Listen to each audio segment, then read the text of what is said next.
Good evening, model railroaders, and welcome back to the Second Section podcast, where it's regular people talking about model railroading and railroading. In this case, tonight, I'm your host, Andy Dorsch, and joining me, as always, is my co-host, Mike Ostertag. Mike, you look busier than a cat trying to cover up poop on a marble floor. What are you doing over there, Mike? I am. I'm trying to finish up what we're going to do at the end of the show. So I'm just trying to. I'm trying to make it as comprehensive as I possibly can. So it's Sure. it's the randomizer for our new segment, Locomotive of the Show. So at the end of the show tonight, we're gonna select the locomotive we're gonna do on the next show. That's what we're gonna do. So and let me just put it to you this way. As we speak, I have 552 different models of locomotive in this randomizer. Ooh, that is a lot of options for us. Yeah, quite a few. Talk about on the show. Yeah, well, you know what? That should cover us for a couple of days. I mean, that's, whatever. At least two. At least two, yeah. But we'll get more into that when the segment when we address it. I'll discuss how this is going to work and what we're going to do. But we got to get into this, like with Bob. We do have to get I've been looking forward to this. Before we introduce Bob, let me put it to you this way, guys. Okay, everybody out there in second section land, okay? Saddle up, okay? Because the stuff you're about to see should be illegal. There's nobody should ever possess the photographs that this man has taken in St. Louis back in the day. And he likes to rib me a little bit with them because every once in a while I'll just get a random message from him and he'd say, "Hey, check this out. Look at what I found." And I'll be like, "Oh man, come on." Absolutely gorgeous. Every one of them. Every one of them it's a rock star. So I mean, without further ado, let's bring Bob out here. Bob Frascella joins us again. This is his, I guess, third time on the show. I think the fourth. Yeah, I think so. Fourth time on the show. You're one away from the Five Timers Club. Yeah. He's one away from Five Timers. He's going to join the elite crew of the Five Timers. But Bob, the last time you were on the show, you talked about your unbelievable Delaware and Hudson S-scale layout. And we got so far into the content that we had to stop the show and bring you back for a part two because we were going to talk about your rail fanning exploits as well. Yeah. And by popular demand, the section crew said, yes, bring him back. So tonight, here in the studio is Bob Frascella again joining us. Bob, would you be so kind as to introduce yourself to our audience this evening? Tell us, just for those who didn't catch your show about your model railroad, just tell us a little bit about that, and then your other interests and things that you're doing in the railroad and model railroad community. Yeah, sure, Andy. Let me start off by talking about St. Louis first, because sure, many people wonder how a guy who models the D&H and lives in the Northeast ended up with all these fantastic railfan photographs from the 1970s and 80s in St. Louis. So, I grew up in New Jersey, and as a kid from New Jersey, I was always interested in railroads. My grandfather worked for the railroad. My uncles did, and they all worked for the Pennsylvania Railroad. And, so growing up, railroading was in the blood. And sure, as I got into it, railfan photography and rail fanning was of interest to me too. But growing up in New Jersey, I'm a little tired of black diesels. So I was looking for a little more adventure, and nothing personal to fans of the PRR Penn Central, but got a little boring. Sure, I can so- imagine. So when I graduated from college in 1973, I took a job in St. Louis, Missouri, and it was like, rail fanning wise, it was like being a kid in the candy store. So it really piqued my interest. My photography wasn't very good at the in the early days, but it got a heck of a lot better as I get into it. And so you're going to see the fruits of that, those 12 years that I spent in St. Louis from 1973 to 1985. And I tried to cover every railroad that was there during that period, including all the mergers and acquisitions that occurred. So that's pretty much what you'll be seeing tonight, and hopefully you'll enjoy it. As far as the interest in the D&H, well, 1985, the company I worked for transferred me to upstate New York. And so there I was in the Finger Lakes area in the middle of D&H country during the final years of the D&H and the Guilford era. And so it was a great time to be there as well. So, if you want to do a part 3 of rail fanning and want to see the later years of the D&H, I've got plenty of material for that as well. So, and that led to my modeling interests, and that's why I modeled the D&H.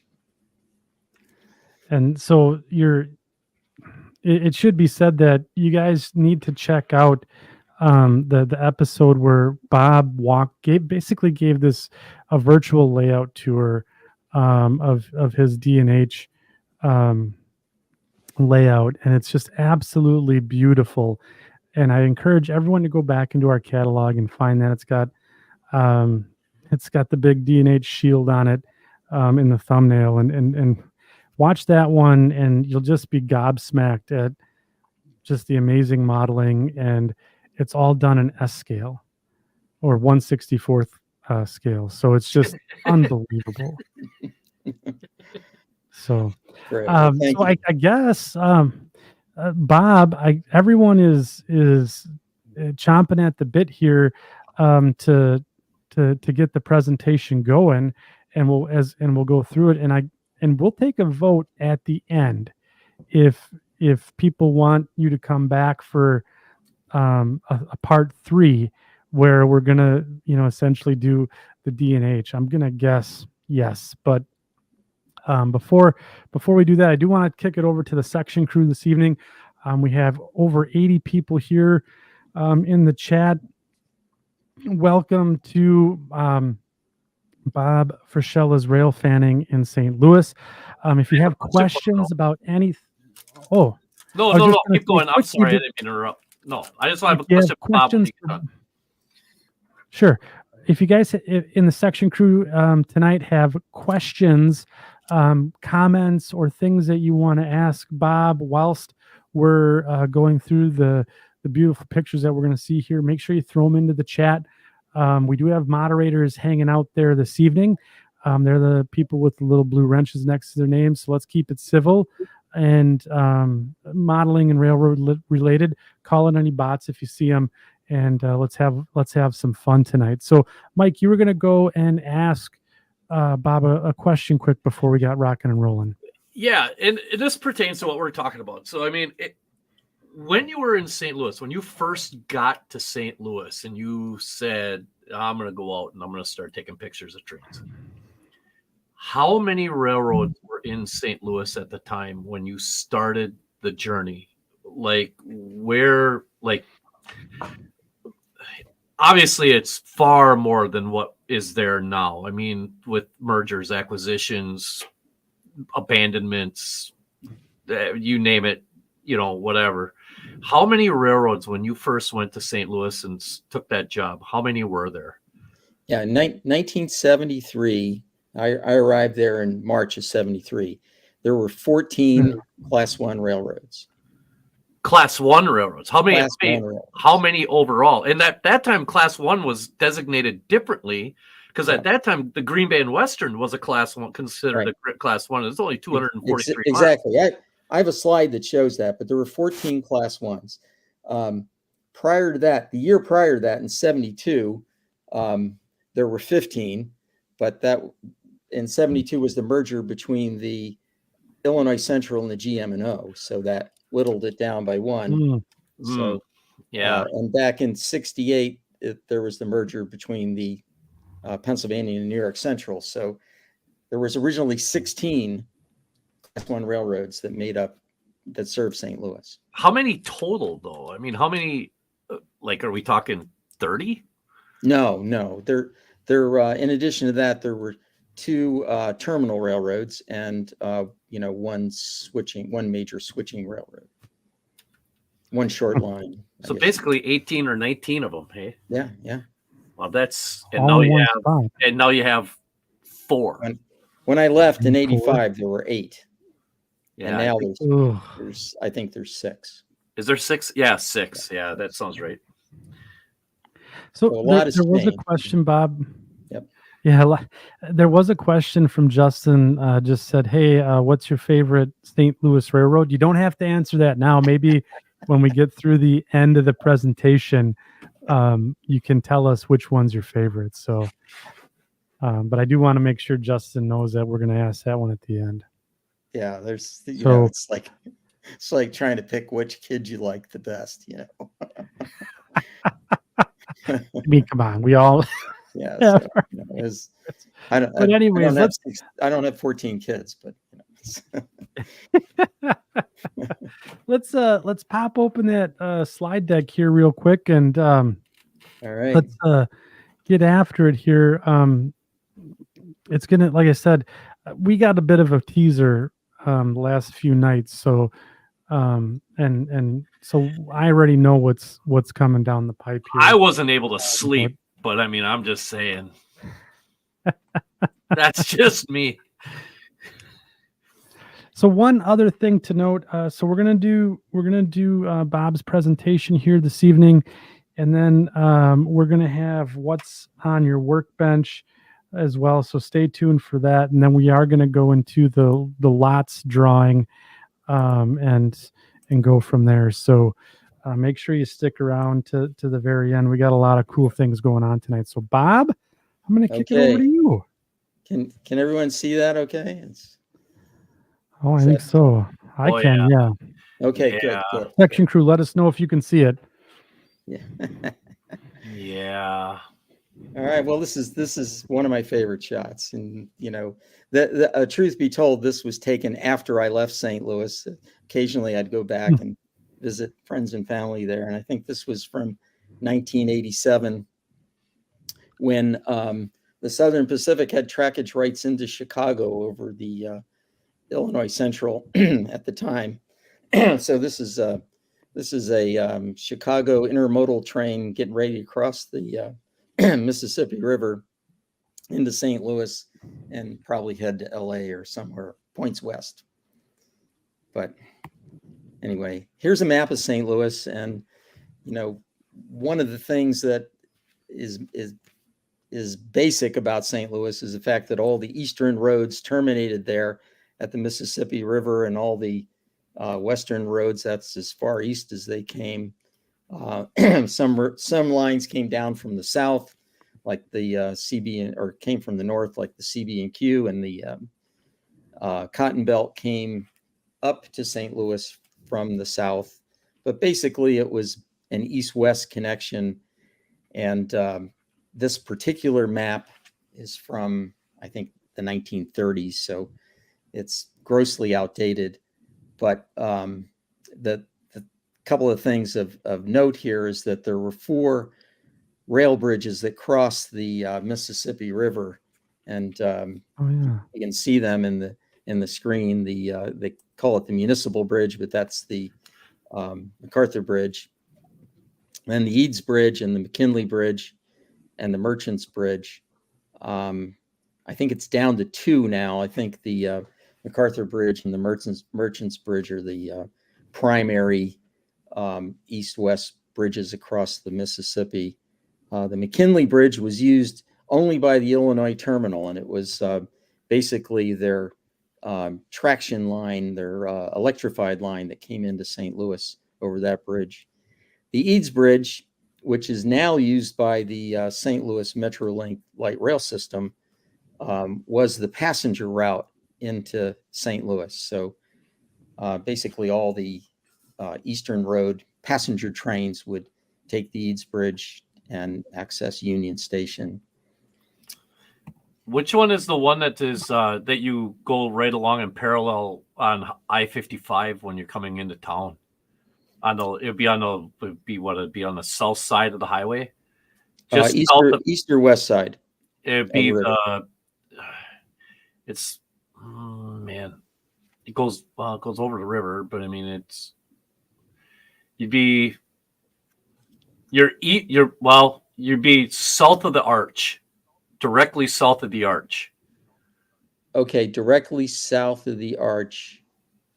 Oh, gosh, it's a huge bridge that goes over there. It's like CTC on it and everything else like that. Oh yeah. That's the MacArthur Bridge. That's the MacArthur Bridge. Okay. Yep.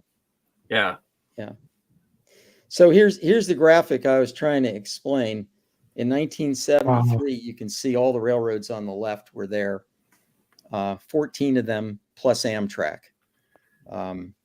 So, it was a Railfan's paradise, to say the least. And things were pretty much stayed that way until 76 when Conrail took over the Penn Central. And then in the late 1970s, early 1980s, that was when merger frenzy took place, and a lot of the mergers of these roads took place. Like the Frisco merged into the BN, the Mopac into the UP, and the N&W into the Norfolk Southern, the Illinois Terminal. All these roads pretty well vanished through mergers. But we're going to take a look back at what it used to be like, and how much of these, the presence of all these roads during those glory years, I'll call them. So there's two terminal railroads that served the St. Louis area. One is the Alton and Southern. Alton and Southern was jointly owned by the Chicago and Northwestern and the Missouri Pacific. And what they did is they provided a connection for all of these eastern roads to turn traffic over, and then be distributed to other carriers, either east or west of the river.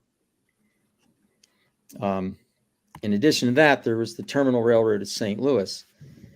The Terminal Railroad of St. Louis was owned by all the Class I railroads. So there was each railroad that served St. Louis had a 1/16 share of the Terminal Railroad.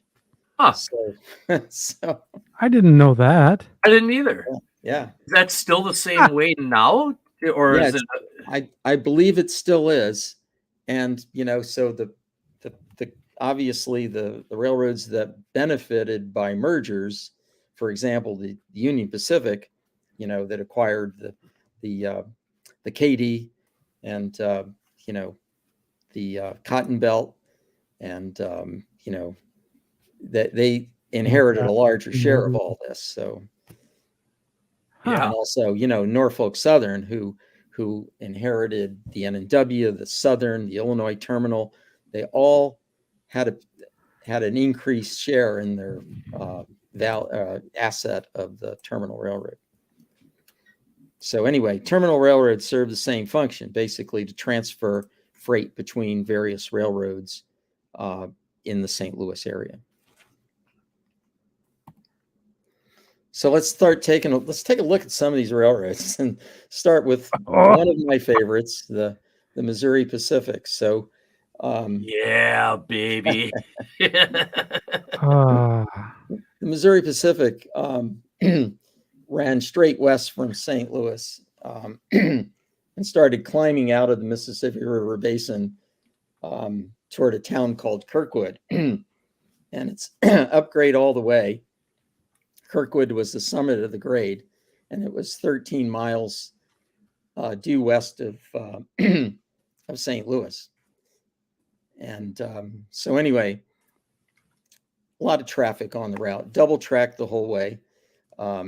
Basically their Kansas City to St. Louis to Kansas City main line is what went through Kirkwood. And I had the fortune to live about 1.5 miles from Kirkwood Depot in a small town called Glendale. To the east of that was the town of Webster Groves. And here in this photo, we're seeing a trio of SD40s, SD40-2s, pulling a loaded coal train up Kirkwood Hill. This is, as you can tell by the yellow hoppers, it's a Union Electric coal train going to the Labadie power plant. So he's slugging it out probably in run 8. You can see the smoke from the sand, back on the 2nd and 3rd units as he's, slugging it up the hill. They didn't use helpers on the grade, but, basically 3 SD40s and a loaded coal train were about all you could do there. This is a shot of Kirkwood at the depot. There are no bad photos at Kirkwood, No, there are not. Just about in every direction is great. I don't think you could take this picture now today. I don't think this photo you could either. No, I don't think you could. So we've got got 4 units pulling a ballast train, pretty much at the top of the grade. And soon he'll be descending down into the Merrimack River Valley. I don't know. I haven't been here in years, so I don't know what it looks like. But back in those days, there was a lot of rail traffic through here. They're redoing the depot, and it's going to be taking photos there is going to be different in the future. They've got like a $6.2 million upgrade to that whole depot side and this side too. Yeah. They're really taking this whole area serious right now. It's good. Where this is right now is part of a parking lot. Wow, that's too bad. Yeah, it was almost a park-like setting back in those days. Yeah, and on the east side of the tracks, there was a couple of maintenance away sidings, so it was wide open. There was no development close to the tracks, so your photos were really easy to get there.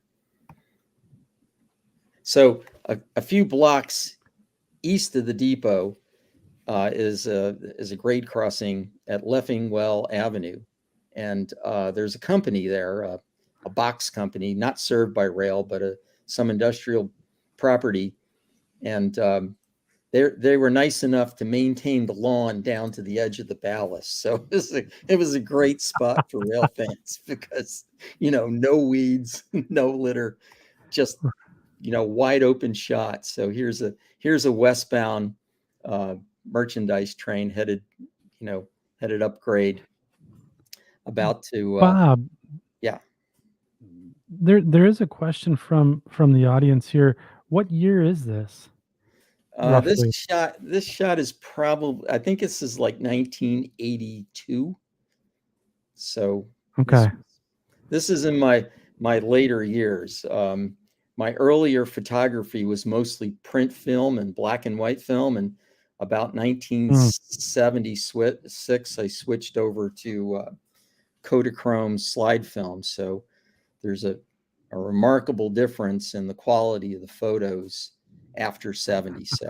So I'll try to mention what the dates are on these photos as we go through them. But thanks for pointing that out. Wow. Oh, good question, Bill Kenkel. So yeah, this is the driveway to Aerobox Company, and this is the typical afternoon crowd of rail fans at Aerobox. And typically in the evening there's a parade of westbound, so this would be quite crowded. I mean, this is a pretty moderate crowd, but typically there'd be people in lawn chairs, and it would be a party-like environment, just waiting for trains to come up the hill. No, the westbounds are going downgrade at this point, right? No, westbounds have not crested the grade. I think it's just west of here. So gotcha. Pretty much, top of the grade, but not quite there. You can see the trailing 2 units have the Screaming Eagle logo on the sides of them. Oh yeah. Yeah, most of those were gone by most of those Eagle logos were gone by the early 80s. So if you turn 180 degrees from where that last photo was, you're looking toward Kirkwood Depot. And coming from the left is the Carondelet branch, which is kind of a bypass. It bypasses downtown St. Louis. So, in times of heavy traffic, you might find a westbound coming off the branch onto the main line. Kirkwood Depot is looking straight ahead about just a couple of blocks. And what you can see in the distance is a westbound train, rear end of a westbound train. To the right is a eastbound train. So you can see how much traffic there was, that there can be at Kirkwood at times. So the guy on the branch is just waiting for a clear signal to head west as soon as that eastbound clears. This is a shot on the Carondelet branch. It winds its way through South St. Louis County, and this spot is in Crestwood, I believe, maybe 2 or 3 miles from that junction that we just saw. This is a westbound train. I think it was symboled, and I think this was in 1983. It was symboled the NKZ, which is Nashville to Kansas City.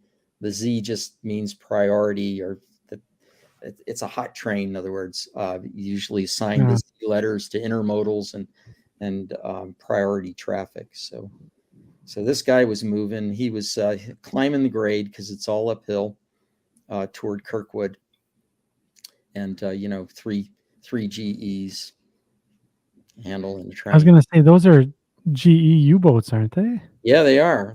I think they're B-30s or something like that. B-30-7. And so this is back on the main line. So basically the grade at Kirkwood Hill starts just west of the city of St. Louis in a town called Maplewood, and that's where the shot was taken.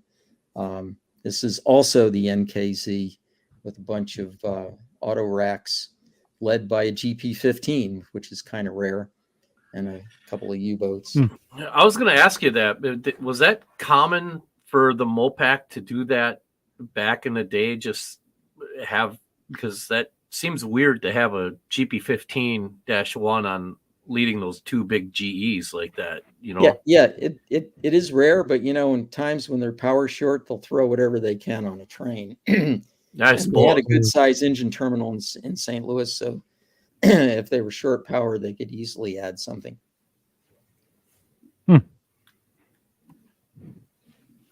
So this is a detour train, and I can't explain why, but he's actually on the Frisco, the SLSF, headed south. I don't know what he was doing there, but anyway, he's definitely on the Frisco.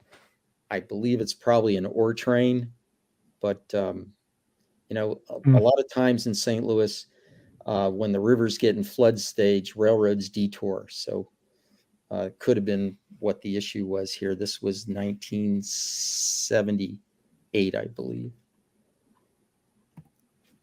Wow.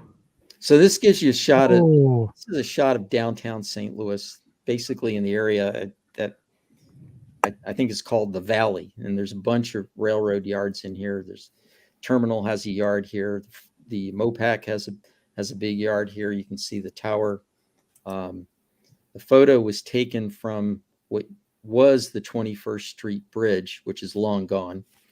And out of view to the far left is where a Union Station is. But there's a lot going on in this shot. You can see some Frisco power sitting in the yard there. And the running that the train is on is basically bypassing the yard. He just came over the MacArthur Bridge and is headed westbound. He's got a loaded Labadie coal train behind him. And it looks like his SD40 also has one of the Eagle logos on the side. Oh, you're right. Thing about St. Louis is you can always tell where you are by the Gateway Arch. So we're 21. Oh, I suppose it's in the background there. Yeah. Oh, unbelievable.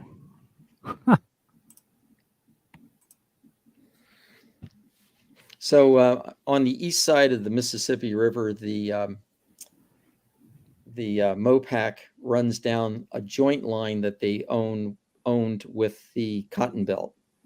So it was the Cotton Belt's route south along with the Missouri Pacific, and they ran to a place called Thebes, where they crossed the Mississippi River, I don't know, about 60 miles south of St. Louis. But here we have a empty Labadie coal train headed back to Southern Illinois.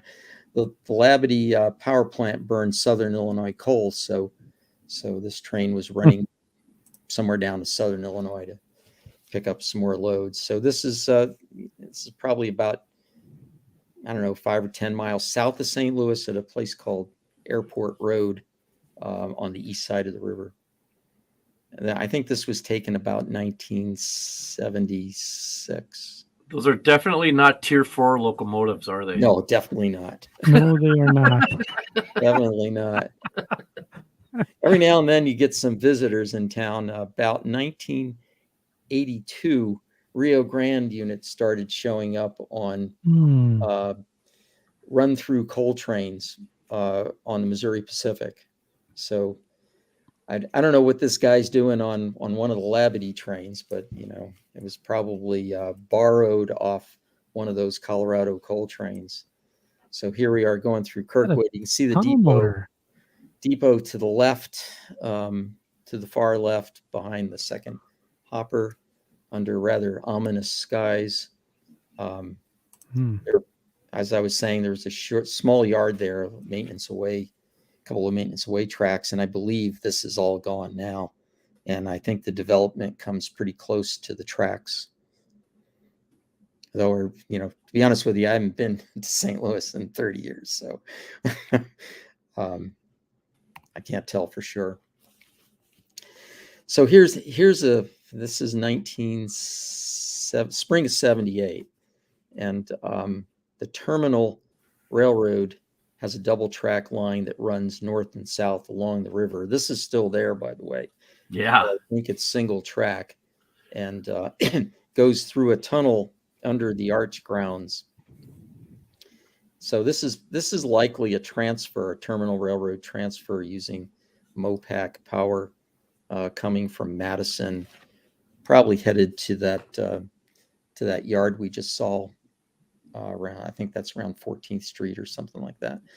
But he's got a Jeep 7 with a looks like a U30C or something behind him.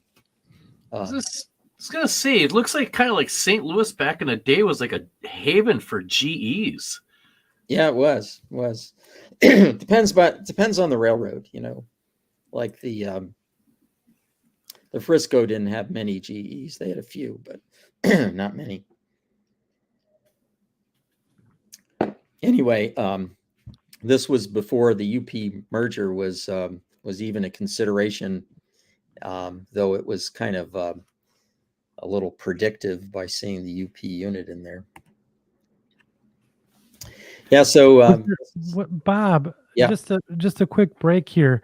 Yeah. I do have a question. So, with the Mopac and the UP merger kind of coming into shape, when was when did it really become noticeable that these two were going to start marrying up, or was it evident when you were in St. Louis?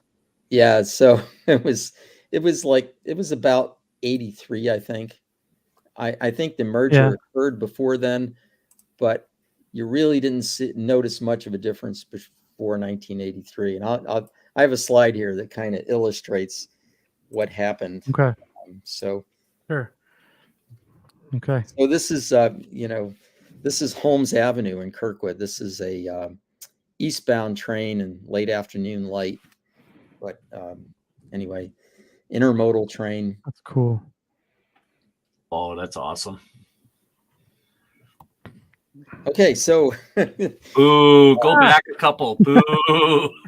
July 21st, July 21st, 1983. Right on time, Chris Bell. Remember the armor yellow gray Mopac units? Did you get an advance copy? Yeah, so 1983, Missouri Pacific decides they're going to have this event for all the Mopac employees to make them feel like they're part of the system. So they had this big event, this big fair for employees, and they ran a special train from St. Louis, downtown St. Louis, to Kirkwood and back, and they would just keep shuttling employees to give them a ride. So they painted, and this was the first Missouri Pacific armor yellow repaint. That's a former Mopac unit, SD40-2. And that was the first one that I saw in St. Louis. I don't know if there were others, but anyway, so they had this event. And oh, by the way, see the little guy in the red shorts standing off to the left? That's my son. He was 5 years old at the time. Always used to come rail fanning with me. And so to put it in perspective, he's 44 today. So seems like yesterday. So anyway, looking the other way, same train. This is the back end. And there's a freshly painted Mopac SD40-2. I guess they were trying to show unity. And, if memory serves me well, I believe this was the last unit ever to be painted in, what was it, Jenks blue? I think that's what they called it. But yeah. Anyway, but there was a rumored story at the time that when they had this event, the president of the Union Pacific wanted all the Mopac employees to feel welcome and to be part of it and not feel like they were just being absorbed into the Union Pacific. So the joke was that the president stood up and said, this really isn't a takeover. It's a true merger. And to show you how much we feel, how well we feel about that, we've decided to rename the railroad and take a part of each railroad's name. So we took Union from Union Pacific, and we took Pacific from Missouri Pacific, and we're going to call the new railroad Union Pacific. That's brilliant. That's brilliant. That's kind of outside the box thinking right there. Right. Oh man, with thoughts like that, I could be a CEO. If he ever said that, but all I know is that basically all the Missouri Pacific employees were told, well, the office management and office staff, that if you want a job, you need to move to Omaha. And some of them did, but probably most of them didn't. Anyway, and then after that, any new power that arrived in the Missouri Pacific came in armor yellow. These brand new SD50s were caught at our favorite location there at Aero Box, pulling the Labadee coal train. Yeah, wouldn't it have been awesome to see those in blue? Yeah, that would have been so cool. That would have been so neat. Yeah. Anyway, moving on from there, we have. Oh man, I'm gonna need a break. Woo. We have. I know, right? It was just one railroad. One down. One down. Yeah, 14. Oh man, here we go. MKT. Yeah, so the Katy for years had this this re-engined Baldwin yard switcher in St. Louis, number 31, and that was the mainstay of their yard power, and it had been there many years. So us rail fans were glad to see it. Eventually, sometimes it would run down south to the interchange with the Illinois terminal, pick up some cars there. The Katy's yard and facilities were on the north side of St. Louis, west side of the river. So here he is down at the Illinois Terminal Interchange. Once again, you can tell where you are by the arch in the background. This was 1975, I believe. Wow. Every now and then you'd when I need a cold shower. when number 31 Beerline was, modeler says, yeah, when number 31 he was says he's going to need a cold shower after this. out of service, they'd replace it with this GP7 that in the old Katy Red scheme. Can you remember back?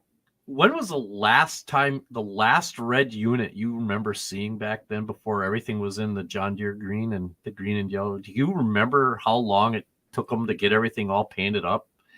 I don't know. This was the last one I saw, but I didn't live very close to the Katy yard, so I didn't get in there as much as other guys did. But yeah, I'd say this was probably 1978, summer of 78. Wow. But, yeah. So this was I know, right? 86 maybe, because I think that's is that a GP 49 maybe leading? Yeah, GP.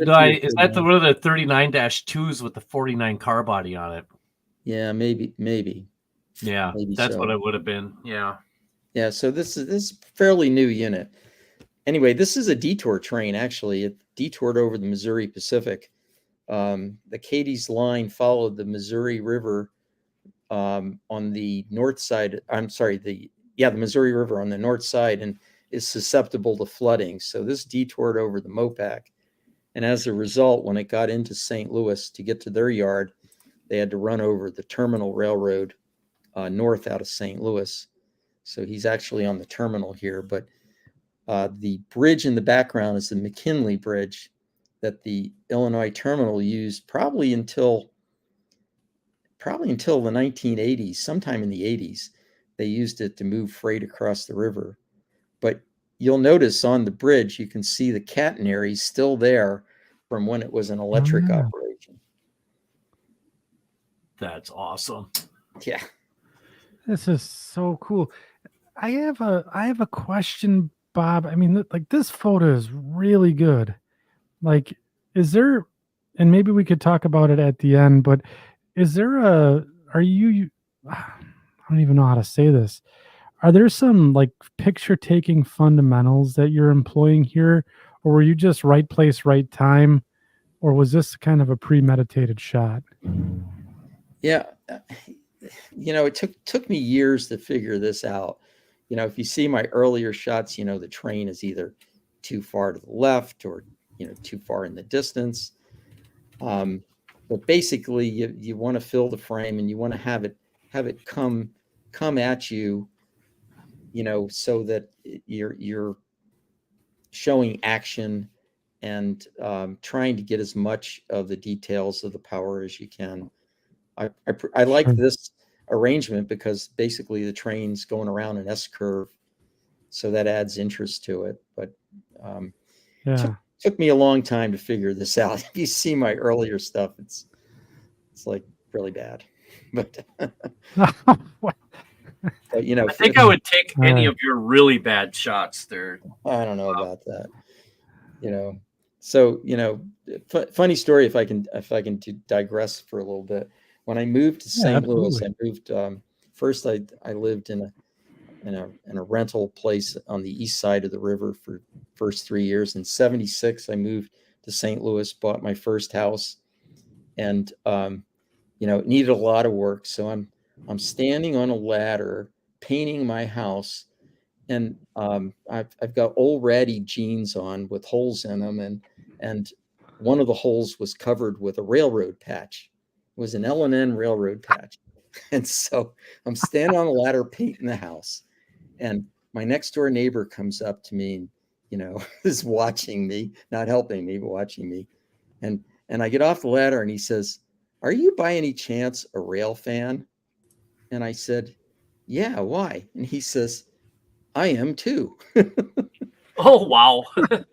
he was older. No world. Frascella. He was about 10 years older, and he belonged to a group called the World's Greatest Railfans, and they used to have a convention every year, and guys like Emery Goulash and J. David Ingalls and Jim Boyd would attend, and they'd all have this monster slideshow, and he was part of that group. So I mean, his name was Paul Dahlman, and he's pretty noted photographer. I think he's got a book or two out. But anyway, this guy lived next door to me, so he'd call me all the time and say, "Hey, want to go out rail fanning?" So I learned a lot of my rail fanning photography skills by basically observing him and listening to him as to what makes a good photograph. So, that's good. Anyway, all right. So, yeah, here we go. I've actually seen this one before. I didn't want to say nothing. I knew this was going to be in here. September 1st, 1978, under cobalt blue skies, I found this pair at the interchange track in Madison, Illinois, on the Terminal Railroad. And these probably had come off a Chicago and Northwestern train, posed in perfect sunlight, two brand new SD40-2s. And what's remarkable about them is the fact that obviously the Katy applies their own safety stripes. So at first I was thinking, oh my God, here's this new paint scheme that I've never seen before. But eventually these all got the safety stripes on them. But anyway, sometimes you get lucky. It's curious why they would do that. Why they wouldn't. It's just curious why MKT would do that. Maybe they needed to press them into service or something. Yeah, I don't know. Maybe it's cheaper for them to apply their own stripes than to have EMD do it. I don't know. But anyway, there they are. So yeah, and then there's this. So then we have the St. Louis and San Francisco, affectionately known as the Frisco. The Frisco paralleled the Mopac within a few miles, half a mile or so, and also went through Kirkwood. The Frisco, however, crossed the Merrimack River just west of Kirkwood, and this location is at a town called Times Beach, which is probably the first Superfund site that the EPA had ever done. It's a town that was completely bought out and closed because of the pollution there. So it would be impossible to get this photo, not only because the Frisco is gone, but you couldn't physically get to this point to take that photo anymore. Anyway, westbound Frisco train, match set of GP40-2s. Looks like he's got auto racks, probably a hot intermodal type train. Wow. So Frisco is also susceptible to flooding. So here we have another perfectly matched set of GP40-2s on the Mopac, passing Kirkwood Depot with another intermodal train. I love their paint scheme. I love how they kept their locomotives fairly clean too. So it's really weird that they were able to do that with the white and that orange, the way it is, with the white being right in the middle. Yeah. I don't think I've ever seen a super dirty Frisco unit. No, same here. Anyway, this was 1981, I think. Wow. Unbelievable. Yeah, or 1980, I think. This was 1978. There's a westbound with two SD45s. I guess this is the exception because they look pretty dirty to me. Passing the Webster Groves Depot. Frisco was double tracked upgrade through Kirkwood, and then I think it went to single track after that. But the interesting thing is the Webster Groves Depot had a huge at one time. I don't know if it's still there, but they had a huge 2-rail O-scale layout occupying the whole depot space. Oh, really? Yeah, some local club leased the depot and had this huge model railroad layout in there. Yeah. The Frisco ran some GEs, and they liked to pair them with SD45s, which I thought was strange. But anyway, here we have a westbound. This is in Glendale, actually, the town I used to live in, pulling an intermodal train westbound towards Springfield. The Interstate 44 is just to the right of the pole line and in a depressed section through this area.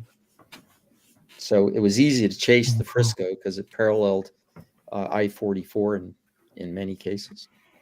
So I don't know what that is. That's probably a U-33B. Wow. Yeah. So anyway, I'm real bad with GE. Yeah. Yeah, I know. Yeah, me too. I don't know when they went from the U series to the Dash 7s, or they've got so many different nomenclatures. It's hard to get. Paul Scott August says it's a GE with a Cato drive. With a Cato drive. Cato drive, yeah. So the Frisco's yard in St. Louis area was in a place called Lindenwood, about 5 miles west of downtown St. Louis. They like to use these NCAB SW1500s cab to cab for switching the yard. So this was in 81, shortly after the merger, because you can see they've renumbered the lead unit with the BN markings, BN 28. It was 300 series locomotive.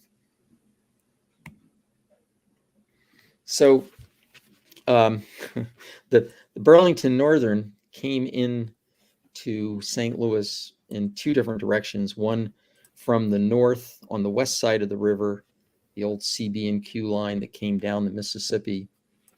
And also they had a line from the northeast that came into the east side of the metropolitan area. So you'd see BN power all over the place.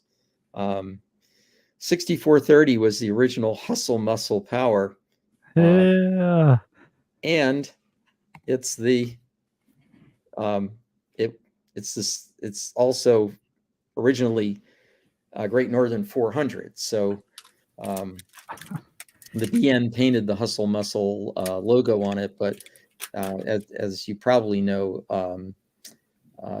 Great Northern 400 is preserved in the museum in Duluth, Minnesota. And I actually took this shot in 91, so when I was up there, but it was interesting to see that I had a shot of it in BN green as well. Dang. So this is probably this is an East Side train that has come down probably from Chicago. He's actually on the Alton and Southern, a place called Pontoon Beach on the east side of the Metro East side of the St. Louis area.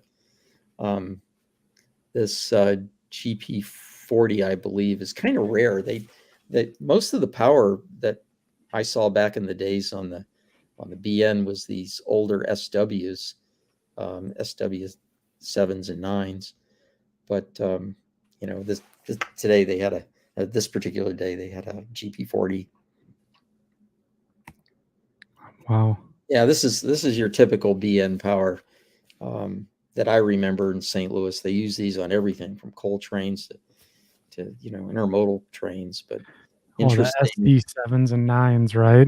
Yep. This particular power set, and for some reason, is sitting in the Illinois Terminals Federal engine terminal in Alton, Illinois. So I don't know what he was doing there, but that would be an old Q unit then, because of the headlight cluster and everything like that on it, I believe. Yes, I believe you're right. Here's a BNSD 45. This guy's headed through Madison, Illinois, headed northbound. He's on the east side of the river, also on the Alton and Southern. I'm guessing that the first 3 cars are loaded with beer from Anheuser-Busch, since they're manufacturers railway plug door box. Yeah. Chicago and Northwestern, they came down from Chicago. They had a yard in Madison, Illinois, but they typically came down down to a location called Mitchell, where they would then run down the Alton and Southern into their yard. An interesting combination of power here. You've got a SD45, typical Chicago and Northwestern SD45 without dynamics. Behind that is an ex-Chicago Great Western SD40. And the trailing unit's a Milwaukee SD45. So it's kind of an interesting lineup there. The same location with, mostly auto racks with some Milwaukee road power thrown in. No Chicago and Northwestern unit is complete unless there's a broom on the front grab iron. So, modelers take note. That's in the official rule book, the general handbook from the trainmaster's orders. If my memory serves me correctly, the reason they would do this with this power like this is because of the fact that the Milwaukee units were not equipped with cab signals. So they would have to add the Northwestern power onto any train coming from the Milwaukee. And if the Milwaukee power was leading, they had to have a unit with cab signals on it. And so they'd put a Northwestern unit on there. That's what the guys from the CNW would always tell me. Really? Yeah. Well, it used to snow in St. Louis too. I don't know if it still does, but it did then. And okay, so if you don't have the broom on the front grab iron, you stick it in the door handle, but you got to have the broom. I've done that. It works awesome. You can't get that door to close no matter what. Yeah. That is not coming off of there. Yeah. That's when the air conditioner doesn't work, right? Yep. Yeah. Notice how the broom is wrapped around the handrail, so it's keeping that door in the open position. It's funny how those handles will bend just enough to get it around, to get it down and fit in there. Chop nose Jeep 7 with small fuel tank. This is the yard engine in Madison. So this one threw me. I said to myself, where did a dynamic braked C&NW SD45 come from? Well, apparently this unit was acquired by from the Burlington Northern. So and apparently ran in CN pool service. So this is at Madison, the yard at Madison, probably late 85 or 86, because it's in the new safety yellow color.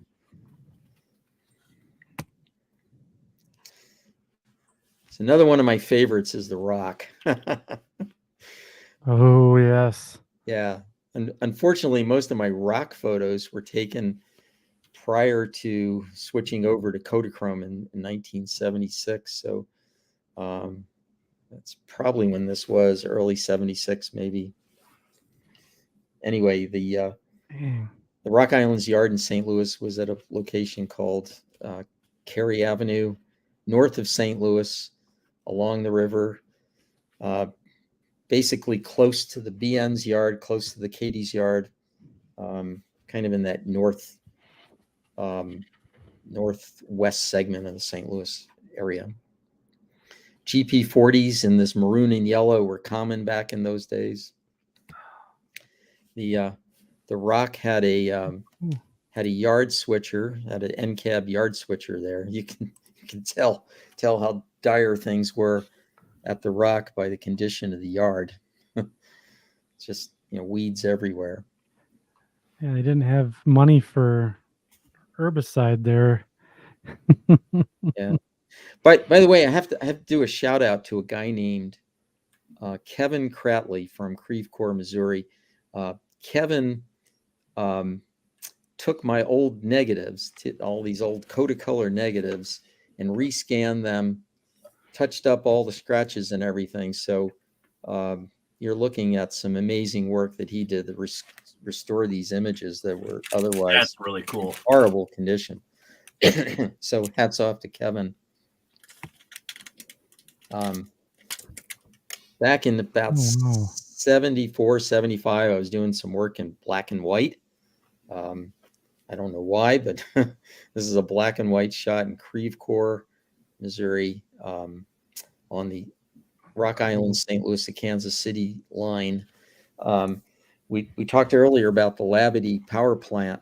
The Labadie plant was also served by the Rock, and occasionally they'd bring coal in from the Rock Island, maybe to keep Missouri Pacific honest. I don't know what the purpose was, but this is one of those rare Labadie coal trains on the Rock.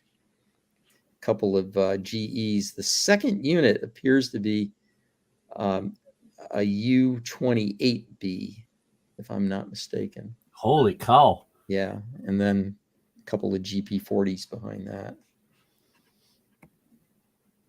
Yeah, these are not great shots, but anyway, on August 10th, 1976, I was in Owensville, Missouri, 80 miles west of St. Louis on the St. Louis line. And it's really, really hard to catch trains on the Rock because, there wasn't a lot of radio chatter. It was all train order. And, so if you happened to cross one, you had to consider yourself lucky. So I caught this eastbound at Owensville and followed him east to, a few miles east to a town called Gerald. And at Gerald, he met the westbound local. I think the local went to Owensville. I don't know how far beyond Owensville he went, but basically St. Louis to Owensville. Is it my imagination, or do those Gons look kind of wonky in the back there? Oh, that's it's not the Gons, it's the track. Yeah, I mean, it looks like they make a V. Yeah. Well, I mean, look at the locomotive and that covered hopper behind it. It looks like, it's just like a like they're riding on a waterbed. Yeah, right. Well, you can see the rail. Look at the second hopper. Look at the far rail. Oh yeah. Look at the dip in it. Oh my goodness. And that's on the main line. Oh wow. This guy's in the siding. Well, the second and third cars are level. Yeah. So they got that going. Nah, I see a little. I see a little pitch there, but yeah, that's. Take a look. Take a look at the frame of the locomotive. Oh yeah, that's got a bend. Bending just a bit. Yeah, well, this photograph speaks volumes of the condition of the Rock in 1976. So anyway, same train pulled ahead a little bit, passing the old abandoned elevator. He pulled into the siding. The road freight's holding the main. So this was my inspiration for this painting. This is the 344 at Gerald, waiting for that local. So this is a painting I did in 2006. That was so awesome. From my memories of my day on the Rock. Anyway, this is the meet at Gerald. He pulled into the siding, exchanged some pleasantries with the road crew. Local headed west, the through freight headed east. I chased the local west. He ducked under the US 50 and got this shot of him as he headed toward Owensville, but nothing moved fast on the Rock. So from here, I was able to turn around and catch the road freight on his way back to St. Louis.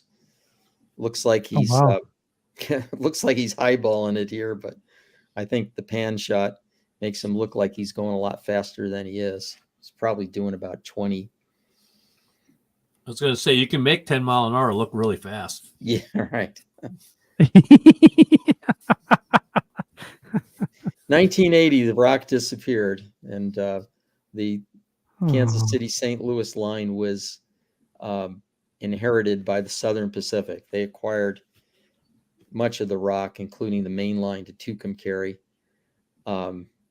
So for a brief period of time, the Southern Pacific operated as far west as Owensville, kept the local going. This is in a town called Rosebud. Rosebud's located between Owensville and Gerald, where the meet occurred. There was talk back at the time that the Southern Pacific was going to upgrade the whole line and compete directly with the Missouri Pacific in the Kansas City to St. Louis market. Never happened. So instead, oh my goodness. Southern Pacific ended up with trackage rights on the Mopac. This Now is that- amazing. Now that, Can we Bob, go back one slide, Bob? But sure. that one right there. Okay. Now that whole story that you just told about that slide right there is very reminiscent. If anybody goes, when you guys go back and listen to when he was on here talking about his layout, that Oh, really has a lot of potential model railroad wise for somebody to take that line like you did with your layout Yeah. and create what never happened, what never came to pass with the Southern Pacific between Kansas City and St. Louis. Really kind of a neat story there, you know, and a lot of freelance potential with it, you know. I mean, Most definitely. This is an amazing shot all together. I mean, just the kind of the hidden track in the middle there Yeah. in the weeds. That's just really cool. And then I'm going to assume that's either fuel or oil spilled there in the track in the foreground. Yeah. Or both. And that looks like my ballast job on the scene behind me here. So yeah, so I'll have a prototype reference for that too. But this is such a cool picture with the grade crossing there, the station sign, that old house in the back. Yeah. Rural Missouri. Dan LeDuc Yeah.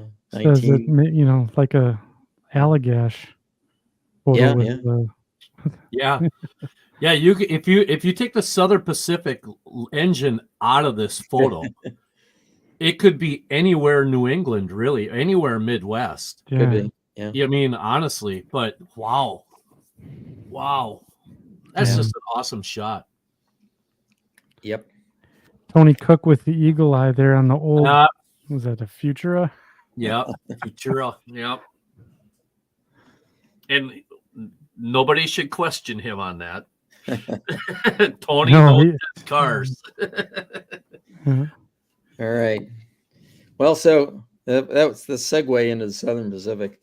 The Cotton Belt, St. Louis Southwestern, ran from St. Louis south along the Mississippi River. As I mentioned before, it's a joint line operated with the Mopac. This is in Cahokia, Illinois, just south of St. Louis, with a southbound Cotton Belt train. Oh, wow. So about 1981, 82, the SP started running on the Missouri Pacific. So here's a westbound hotshot with 3 tunnel motors passing the Missouri Pacific Depot in Webster Groves, fighting Kirkwood Hill. So traffic increased dramatically on the Mopac west of St. Louis with now all the SP traffic and Mopac's own traffic running on the same route. Wow. Well, never mind. Never mind. I was just about to ask that question. Here it is. Yeah, there it is. Past the depot at Kirkwood. This is a hard shot to take. You can only do it certain times of the year when the early morning light is on the north side of the tracks. So here's an eastbound, more tunnel motors. I believe that Mopac logo is still on the depot to this day. Oh yeah, well it's a Really? historic Yes. structure, so it's Yep. probably got to stay. So anyway, Now we're cooking with Yeah. gas. we're moving into the Illinois terminal here. So this is Jeez. a odd assortment of Hold power. on. This is basically a Illinois terminal transfer train from Madison to Wood River. Basically a straight shot along the Mississippi River, but for some reason the Illinois terminal takes this circuitous route where they go east, I don't know, 10 miles or so until it encounters the escarpment, the Mississippi River escarpment, then turns north toward Edwardsville, and then turns west back to Wood River. So probably what is a 10-mile direct shot is more like 20 or 30 miles. But anyway, this is probably a train with a lot of tank cars headed to the Wood River refinery. It's at a location called LeClaire. Just to the left, far left, you can see the overhang of the tower roof. LeClaire is where the CNNW and the Illinois terminal crossed. Can we go just hold on that slide one sec, Sure. Bob? I'm sorry, but what am I looking at here? Is this two Jeep 7s on the lead? Two Jeep 7s. And It looks then- like a GP20. Yep. And SW 1200 maybe, or 1200. In a 39, if I remember right. 30, yeah, and SD 39, right? yeah. So I So mean, we they have had the two. oddest assortment of power. And that Jeep 20 is a lease unit, believe it or not. They painted it IT colors, but it's a different shade green. Yeah, I think it came from Precision National. Yep. So Yeah. There, it looks like a Precision National color. yeah. Yep. Yeah. Good eye. Yeah. So here's this is just on the east side of the west side of the Mississippi River. This guy would have probably come down off the McKinley Bridge, dropping off some interchange cars on the west side of the river. You can just make out the remnants of the catenary wire in the far left upper corner of the photograph. So the McKinley Bridge was the old traction line that was still used for freight service. They had a bunch of these SW 1500s. This was, I think, 1980 maybe. Wow. Yeah, so this particular shot was day one of actually day two of the merger. This is a Springfield to East St. Louis train, or Granite City train, and the N&W didn't waste any time throwing their power in there. So you can see the two N&W Jeeps in the consist. I think it was like November 1st of 80 or 81, something like that. Wow. I mean, branding's important. Right? Exactly. It's a trio of GP. Yeah, I think the trailing two units are SD 39s. It's a GP 38 leading. He just cut off his train. There was a yard in Granite City called A.O. Smith Yard that was served by the Illinois terminal. So you're probably wondering why there's a Rio Grande shot here with all the Illinois terminal photos. This is actually an Illinois terminal train. So what? Yeah. So really, the yard lead in the to the left, that's curving down the hill, that's the lead to A.O. Smith Yard. The Rio Grande train is on the Illinois terminal main line. They ran Colorado coal to a power plant in Alton, the federal power plant, back in the 82, 83 time frame, burned Colorado coal. So They used run-through power on the Illinois terminal to deliver the train.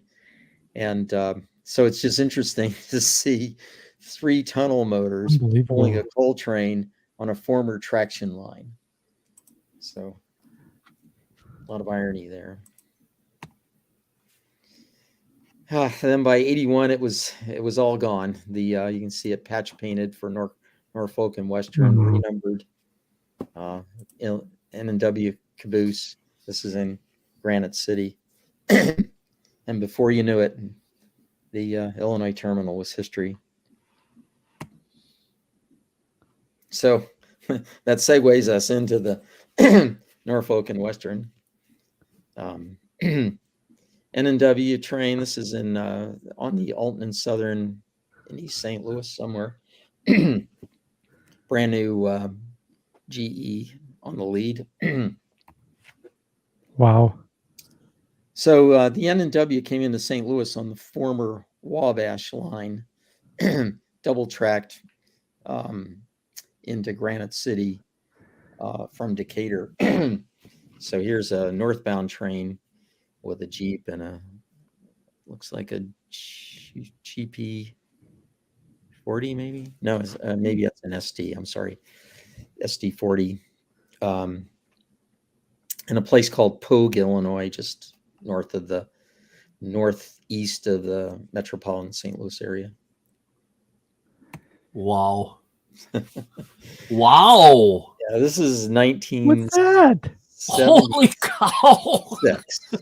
1976, I believe. 75. This is on the Illinois terminal in East St. Louis. N&W train going into the Alton and Southern Yard with a hitchhiker. I'd brand new NDM U33C, it looks like. Probably came down from Erie and being delivered to Mexico. You can tell the unit's cold by all the snow on it, so it's dead in tow. Wow. That's a cat and a half. Picture. Yeah, I know. We just had snow up here. Yeah. So before getting back to the mergers, so the N&W was merged into Norfolk Southern, and so the St. Louis area was also served by the Southern. The Southern came in from the east through Illinois and entered into East St. Louis. They had a yard in East St. Louis. This is, I think, at a tower. Cool.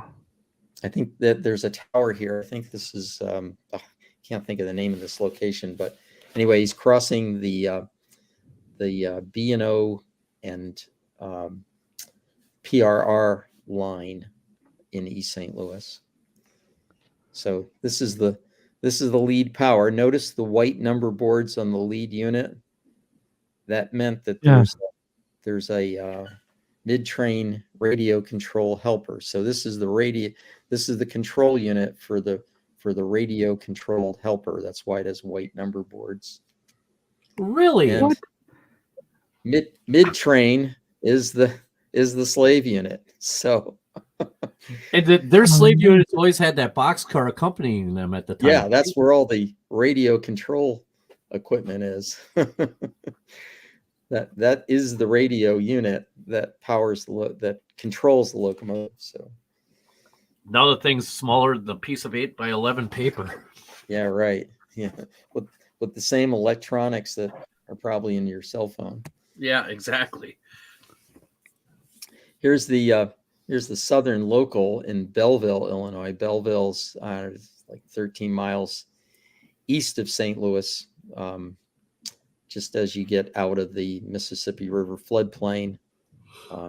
He was dropping cars off. There was a brewery there at one time, so he's probably serving that. You can see the brakeman on the rear car, so he's probably getting ready to drop some cars off. High hood GP38-2. Here's a GP30 with the St. Louis high hood GP30 with the St. Louis local. So it looks so ugly with the high hood. Oh, Yeah, I know. Anyway, That is a shot and a half. Holy cow. right? That may be the ugliest thing I've ever seen yeah. Well, in terms of Exactly. locomotive. I don't like it. have I you don't like seen it. their high hood GEs? Oh, you're right. Those are worse. Yeah. Yeah. Oh no. Oh man. All right. Ooh. So also heading southeast out of St. Louis is the Louisville and Nashville. The L&N was a favorite of mine. I really enjoyed their paint scheme and the variety of equipment they had on their trains. So, interestingly enough, they would have a yard crew take the train out of the yard and drop it off at this location. I think it's around 59th Street in East St. Louis. So the road crew would pick up the power there and head toward Evansville, Indiana. So this guy just notching it up as he's leaving 59th Street. GP7 leading. I don't know what the makeshift radio antenna is on the front grab iron, but I don't know. Maybe he's got a scanner and he's listening to Railfans. Anyway, I love their paint scheme with the yellow nose. I don't know why this Jeep doesn't have the yellow nose, but they typically did. But they ran an interesting assortment of power. This is my earliest Railfan shot in St. Louis. This is like April of '73, back when I was shooting black and white photographs. The L&N on very rare occasions had F units come into town, and I happened to see this one on my way to work because the interstate passed right past their engine terminal. So I did a quick U-turn, had my camera in the car, and grabbed this shot. I was late for work, but at that point didn't matter. It's an F unit. Anyway, that's a great picture. This photo appeared in Trains magazine back in the '70s. Wow. Serious? Wow. Yeah, so back in my terrible shooting days when I wasn't really concerned about weeds and telephone poles and things like that. This is from my old print film days, but they did run a lot of GEs. They had a bunch of U25Bs and U30Bs. Anyway, this is an eastbound train going through Belleville, Illinois. This, by the way, the L&N's gone through here, but the alignment is used by the light rail system in this area. Well, that's all shiny looking. Yeah. It's this is an outbound train just leaving the yard in East St. Louis. That's I think that's I-70, I-55 combination going under the bridge in the distance there. But anyway, they kept their equipment fairly clean. So inspired another one of my paintings. This is my painting called Pickup at Ocalville.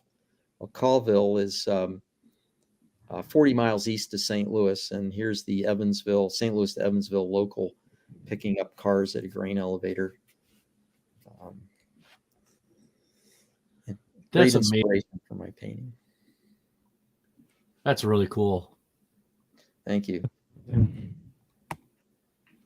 So this is 59th Street in East St. Louis again.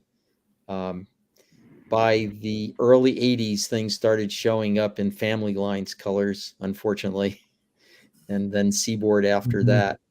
But here's the new Family Lines L&N paint scheme that started to appear on equipment in the 80s. And then the L&N was gone, merged into CSX. Next up is the Baltimore and Ohio. The B&O came in from the east, from due east,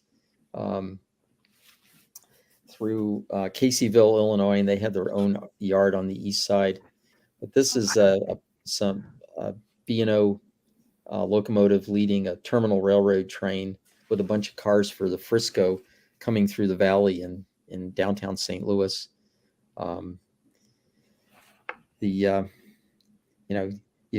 Basically the terminal railroads, whatever power they had, they used to use on trains to deliver cars. So, did they have their own power also, Bob? Or no? They do have their own power, but most of that was end cab switchers back in the day. It's different now, but back in the day, the terminal had end cab switchers. They'd sometimes run them MU'd, but not more than two of them. And basically they would be used for light transfers and switching. But most of the transfer runs were used with whatever member railroad's power they had on hand. So keep in mind the B&O and the Cotton Belt all were partners in the TRRA, so they just used their power. Jeez. Yeah, I love this shot. It's a nice clean set of SD40s and GP40s, all in elephant style formation. This is also probably another terminal train on the west side, terminal railroad train delivering cars, either the Mopac or the Frisco. You can see the remnants of Union Station in the background. This would have been right. 78. So Union Station was still being used at that time. I think Union Station was closed in 79, if I'm not mistaken. So occasionally you'd get some foreign road on the B&O. Here's a Western Maryland unit back in 1980. Well, Western Maryland merged into CSX, so and was part of their family lines back then. So it wasn't unusual to see Western Maryland power. But on this particular day, he headed the B&O local eastbound out of East St. Louis. And another time we chased the B&O local to a place called Odin, Illinois, where it crosses the Illinois Central. And that particular day, they had this old GP30 setting out cars for the IC. This just floors me that these railroads that are predominantly East Coast came this far west. That's what blows my mind too, Andy. Yeah. Yeah. I have to apologize. This is my earliest shot in St. Louis. I think it was probably December of 82, or I'm sorry, December of 72. Okay, so is this the same Union Station that's part of the they made into almost like a mall type of thing? Yeah, right? Yeah. That's the place. Yeah. And you could tell in 1972 it was, it was in pretty sad shape. Weeds growing everywhere, and this would have been an Amtrak train with Penn Central Power. It's probably the National Limited, which ran from Kansas City to New York City, and not in great shape. Wow. So wonder why they let it get in such disrepair, and they just didn't, because St. Louis was such a railroad hub, I know. I believe Union Station was owned by the Terminal Railroad Association. So, when all that passenger deferred maintenance dried up, they just didn't need it. It was too big a complex to maintain. Yeah. So this is 1975. So Amtrak had, this is the Amtrak National Limited, but there's a Penn Central unit on the lead. In all likelihood, one of the units suffered a mechanical failure somewhere en route, so they probably had to add this Penn Central GP38 to help it limp into St. Louis. from the east. So typically they would pull past the station and back in on the Y.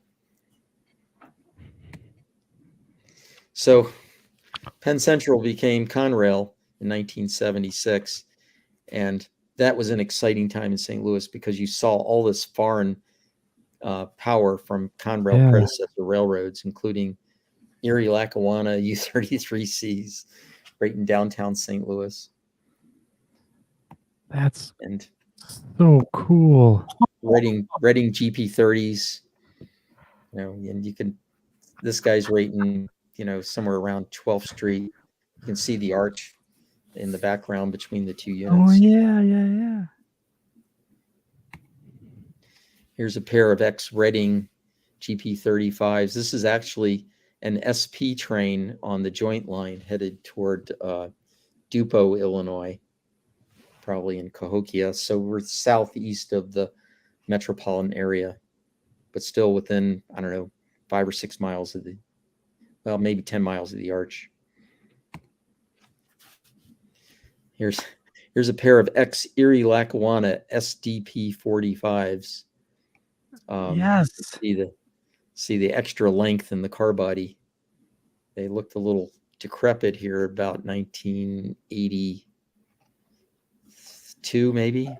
They're hammering across the Alton and Southern Diamond in Fairmont City, Illinois. So this is ex-PRR territory. Here's some Conrail power on Wharf Street in downtown St. Louis. Tracks are long gone off of Wharf Street. That concrete structure is the flood wall that you see to the left of the unit. So the unit itself is an SD35, ex Central of New Jersey. SD35, kind of a rare unit.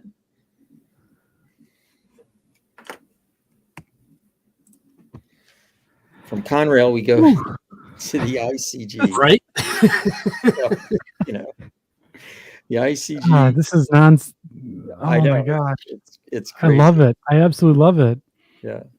This is kind of a rare unit. They didn't have too many U-33Cs. And this particular unit is sitting in the Union Station engine terminal.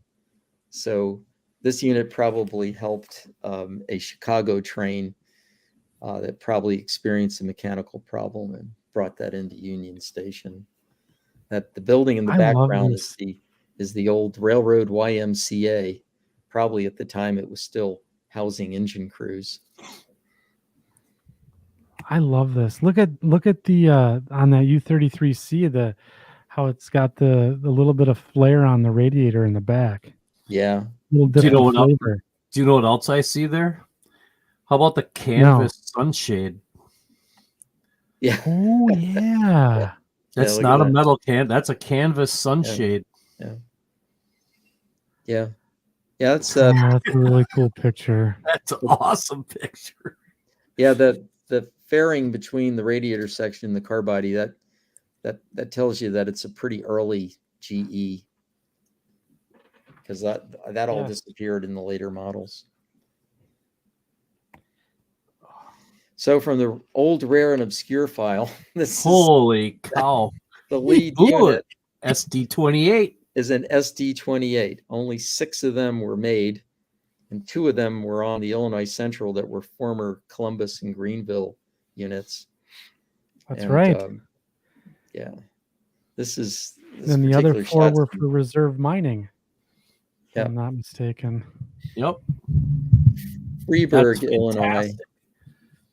Yeah, Freeburg, Illinois, where the Peabody Coal River King mine was. And this was the closest coal mine to St. Louis at the time. But there's quite an assortment of power there. You've got the old IC black with the green diamond as the second unit. You've got a GP30, GM&O GP30 with Alco trucks, and then 2 GP38-2s behind that. So is that a GP28 right behind the lead unit? Is that an SD and a GP28 back to back right there? No, I don't think so. I think they're 238s. I don't know. I can't tell, not at this distance. And this was probably 1976, so it's not one of my greater photographs in terms of clarity. So this was taken in 1985. So this is what, 15 years after the merger, more than 15 years. Holy cow. And two of them, two GP38s, both in GM&O red. In This 85. is the ICG Engine Terminal, Centerville, Illinois. So here's a GM&O GP35 with Alco trucks, trade-in Alco trucks, probably from FAs or something. They called this train the Slingshot, and it was a short, fast intermodal train that ran between, let's see where their yard was. I think in Madison, somewhere up there, Granite City area. They'd run between Madison and Chicago at passenger train speeds. So he'd probably have 4 or 5 cars and 10 to 12 trailers. And this train, if you had your trailer at the ramp at 6 p.m., you can get on this train. But then it left and went like a bat out of hell to Chicago. There wasn't much left of the GM&O by the time I got to St. Louis, but they did have a branch line to Sparta, Illinois, which is, 30, 40 miles southeast of St. Louis. And this is the Sparta local leaving St. Louis, or leaving East St. Louis. This typical power back in the 80s. Paducah rebuilds were everywhere. Wow. This is that is so cool. ICG coal train, probably Southern Illinois coal coming back from the docks. Gateway Arch in the background. Oh my goodness. Until about 1977, 78, the GM&O F3s were still around. At least one or two of them got painted in ICG orange and white, but this pair still retained its original GM&O colors. Then they were rebuilt, actually, and as passenger locomotives and sent to the MBTA in Boston back in the late 70s as F10s. Wow. Put new prime movers in them, and they ran in passenger service for another 15 or so years in Boston.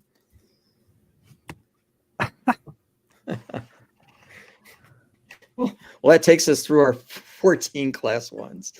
And now we have Amtrak. This is a 1975 shot of the Abraham Lincoln ran Chicago to St. Louis on the old GM&O line.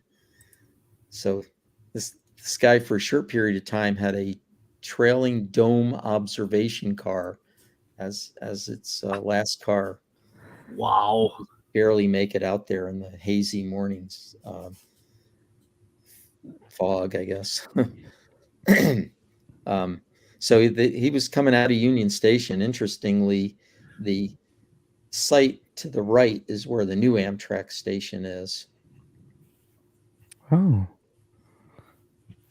Huh. This is the National Limited with, what are these called? SDP 40? 40s, yeah. SDP 40 Fs or something like that. I forget what the designation is. They didn't last long on Amtrak, but here's two of them making a station stop at Kirkwood. This is 75, 76, something like that. So he'd be westbound to Chicago. Anyway, this is my print film days. That's why it's not the sharpest, but still. Yeah, Tony Cook's chiming in. SDP 40Fs. Thank you, Tony.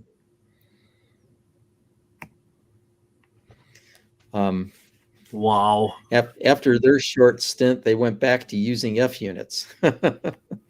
So here's the National Limited 1977 coming into Union Station. He's eastbound at this point. Lead unit is a former PRR unit. You can kind of tell that by the lifting rings just on either side of the nose door. Pretty healthy sized train. A couple of baggage cars, a couple of head end cars. There's so much to take away from that picture right here. Okay, I was gonna hope we could stop here just for a sec. Yeah, exactly. Sure. Go for it. So I have a question. Is it because I'm ignorant to the fact, was Amtrak, so like I see Amtrak now and it's pristine, right? The locomotives are, quite clean. Was this just how they were back in the 70s and early 80s? Just dirty and gross? Yeah, pretty much. It depends. Oh There wasn't a lot of money back then, so plus they inherited a ragtag bunch of equipment from predecessor railroads. So, they probably had some money to upgrade equipment, but to keep it clean, it was tough. But I don't know, that's extremely dirty. It's probably the dirtiest Amtrak unit I've ever seen. But wow. Anyway, this is just a cool pic. It is. I'm like I'm like looking at that warehouse or whatever that building is off to the side with the boxcar spotted at it. Yeah. Up on the hill. Obviously the line ends right there. That stubs off right there. It's just an industry spur. But then you have that, is that a wagon or a trailer of some sort sitting right between those Penn Central cars and on the road there? Yeah, it's kind of hard to make. Kind of almost looks like a hay wagon, I have no idea what it is. First, I thought it was a dump truck or something, but can't tell. And then I'm curious what that gray building was. It almost looks like it was an old car shop of some sort. So it's exactly what it is. In fact, that area there where the gray building is, and on either side of it was the coach yard. So back in the day, cool. the passenger cars would be in that yard and probably maintained in that building, probably inspected and serviced on either side of the building. In fact, you can see where those pole lines are. That was probably tracks for part of the coach yard as well. So all that was gone by the time Amtrak came, because the railroads used to maintain their own cars. But right now, if you look at that area between the two Penn Central boxcars and going into the distance, that's now where the St. Louis light rail system is located. Oh, cool. Yeah. So I'm taking this photo from the 21st Street Bridge, and that was a great place to take photos from, because back in the late 70s, they closed the bridge and it was pedestrian only. So they closed it to road traffic. Nice. Oh, that's awesome. And so, you could park at the end of the bridge and spend all day walking across from one end of the tracks to the other and get all these great aerial shots. Of course, the bridge is long gone. They tore it down, but it was a great vantage point for photographs. Here's the National Limited coming through Webster Groves, probably trying to make up some time. Fall of 77. So this is 1983, I believe. So this is the only Amtrak train that you can't buy a ticket for. What? Yeah, this was called the River Cities, and basically, you couldn't ride it as the River Cities. Basically, it was a connecting train. So So it provided a connection between the city of New Orleans, which provided service from Chicago to New Orleans, and they had through cars that they took off the train in, I think, Centralia, Illinois, and the ICG or this train ran on the ICG to St. Louis, and then they added the cars to the St. Louis, Kansas City train. I think it's called the Missouri Mule or something like that. But this was typically called the River Cities, and it was a sleeper, but occasionally it had a dome car on it. So it would be a dome car and a sleeper that came off the city of New Orleans and was added to the Kansas City, St. Louis train consist in St. Louis. So here he is coming off the MacArthur Bridge, and soon he'll be pulling into the St. Louis station. So you would have had to buy a ticket on the city of New Orleans and route yourself west from Centralia on one of those two cars in order to be able to ride this. Yeah. There were no intermediate stops between Centralia and St. Louis, so you couldn't get on or off. You could get off in St. Louis, but basically it was a connecting train. That's awesome. So here, I believe this is called the Missouri Mule. So here is the St. Louis, Kansas City train stopping in Kirkwood with the two connecting cars from the city of New Orleans. So another interesting story is that I used to take this train every now and then because I had business to do in Kansas City. So I'd get on at Kirkwood and ride from Kirkwood to Independence, Missouri, and get off there. But I'd always take the early morning train because chances are it had a dome car. And one day I was getting on the train and thinking, oh, great, I'll just go sit in the dome car. So, as I usually did. And usually nobody's in the dome car. Except this one day, there's a whole group of college kids or young kids that got on the train in front of me, and they made a beeline to the dome car. And I said, oh, crap, I'm not going to get good seats because I went the front seat of the dome car. And so these kids get to the front door of the dome car, and it's an old CB&Q car. And it said on the door, first class passengers only. So the college kids stopped dead in their tracks, and there was no first class on this train. So they stopped dead in their tracks, and they're looking at the sign. And I come up behind him and I said, are you guys first class passengers? And they all said, no. Bob. They all turn around and go back to the coach seats. I go into the dome car, and the dome is empty. Nobody's up there. Had the dome to myself all the way from there to Jefferson City.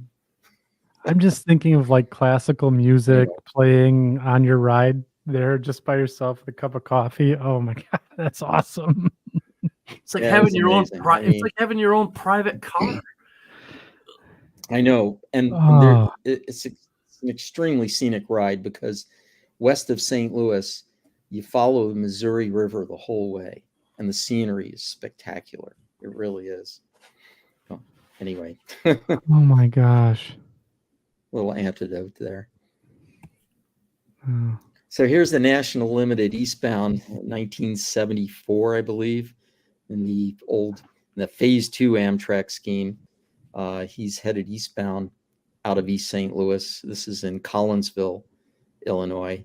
You can tell he's on the old Pensy by the Keystone whistle post marker on the right. That is so cool. Yeah. All right, so so we have terminal and switching railroads. The Alton and Southern we talked about earlier, and you can see the influence of their owner roads on their paint scheme. The CNNW yellow and the Missouri Pacific blue with the combination logo, a CNNW shaped logo with the buzzsaw on it. So, it was a complete merger of their two paint schemes. At least they classed up that ball and bar with the buzzsaw, part of it. Well, for crying out loud, Mike. All right, ball and bar is classy. Oh, jeez, whatever. The bar and ball is classy. Anyway, this is the original crew cab. Notice the crew quarters in the short hood.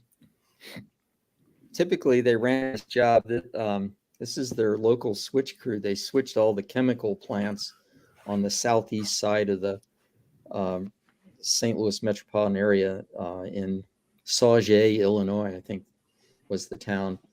Monsanto was there and all the big chemical companies. And so this job switched that. And I think they had like a 5-man switch crew. So 3 of them had to be housed in the short hood, which was probably hot as hell in the summer when this was taken. Right. But hence the door being open. Right. Yeah. But was probably a little cozier this time of year. Yeah, maybe.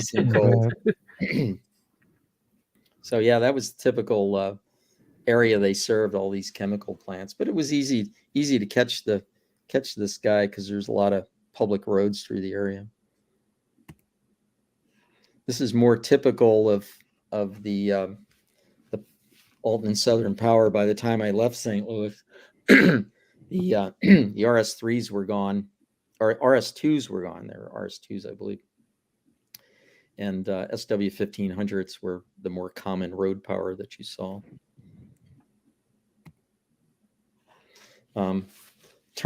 Terminal Railroad Association, predominantly end-cab switchers when I was there.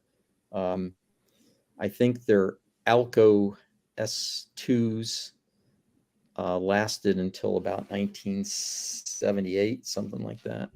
Anyway, this was probably 76. There wasn't too many of them around then, but I was able to catch this guy in East St. Louis.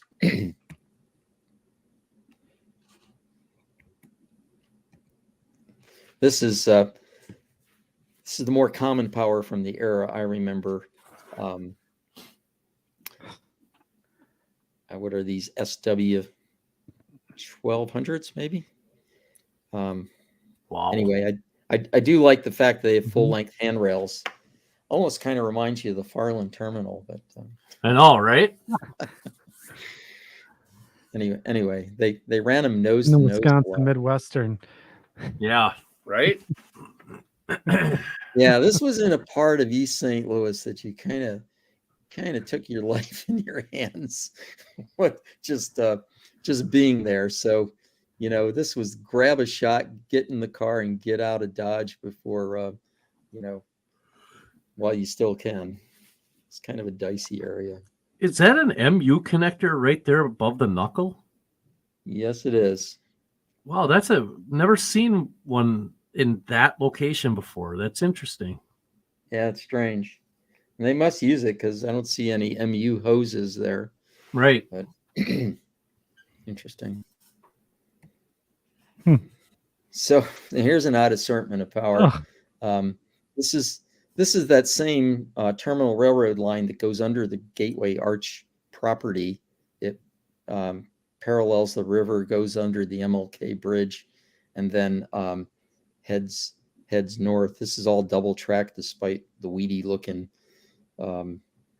environment, but found this interesting that you've got all these Conrail predecessor power units in there, 2 Lehigh Valley U23Bs and a Penn Central U25B. Anyway, they have a bunch of SW1500s as well.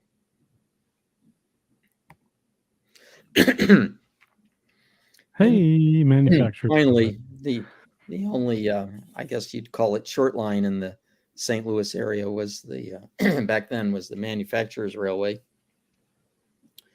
and they were at that time a wholly owned subsidiary of Anheuser-Busch, and they they kept all their equipment in pristine condition, as you can see when these old S2s. Anyway, every evening about 6 o'clock at night, they would run a switch job down on 2nd Street, switching all the industries, and it was street running the whole way, which is kind of interesting. And they switched all these local businesses and the Monsanto plant that was there just north of the Anheuser-Busch brewery. Oh, that's a cool. Yeah, got a friendly wave from the engineer. So, Wow. I like how they have that red reflective tape or whatever it is all over the end sill and battery box. What year was this, Bob? See, I think this was 78. I was going to say 78 or so, because they put that pitch in was a thing that Anheuser-Busch did. For like recycling and stuff, right? It was like exactly. I read that in that book in the book about the manufacturer's railway. I thought that was really interesting. They just slapped that right on the side of the engines. Yeah, I have the slide here, so I just scanned this, so I have the date on the slide. Can't find it. I'm pretty sure it was 78. Yeah, that's cool. It's really cool.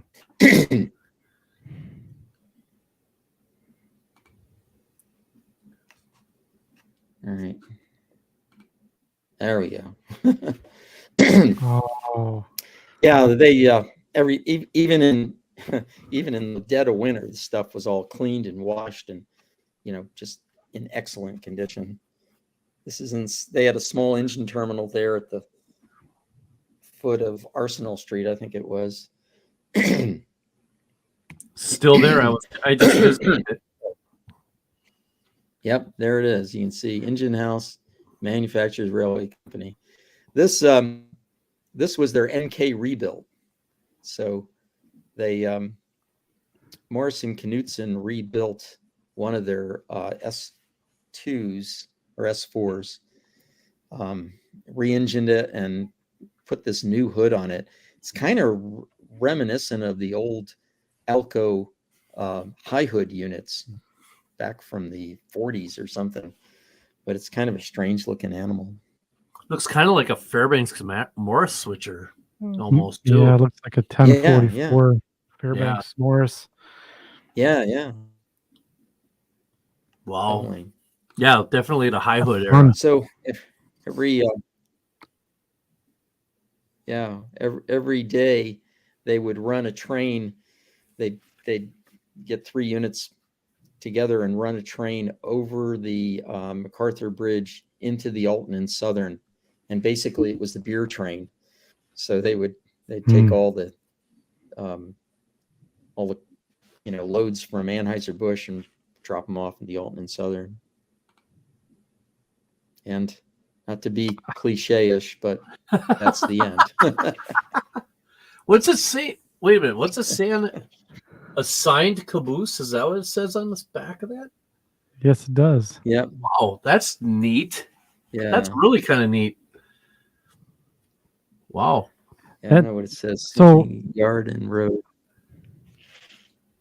Let me stop sharing this and I'll. Yeah. Wow. So first of all, thank you Oh my God. so much, Bob. There's been a lot of comments, some off color, but we'll let her slide tonight. This has been a tremendous amount of fun. So I did want to pose the question to the section crew. So Bob has been gracious enough to share the St. Louis railroads and teased a possible third episode where he talks about the Delaware and Hudson. So we'll have to take a vote here from the section crew.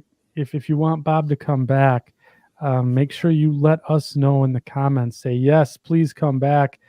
If not, we're not going to have him back on. So it's up to you, section crew.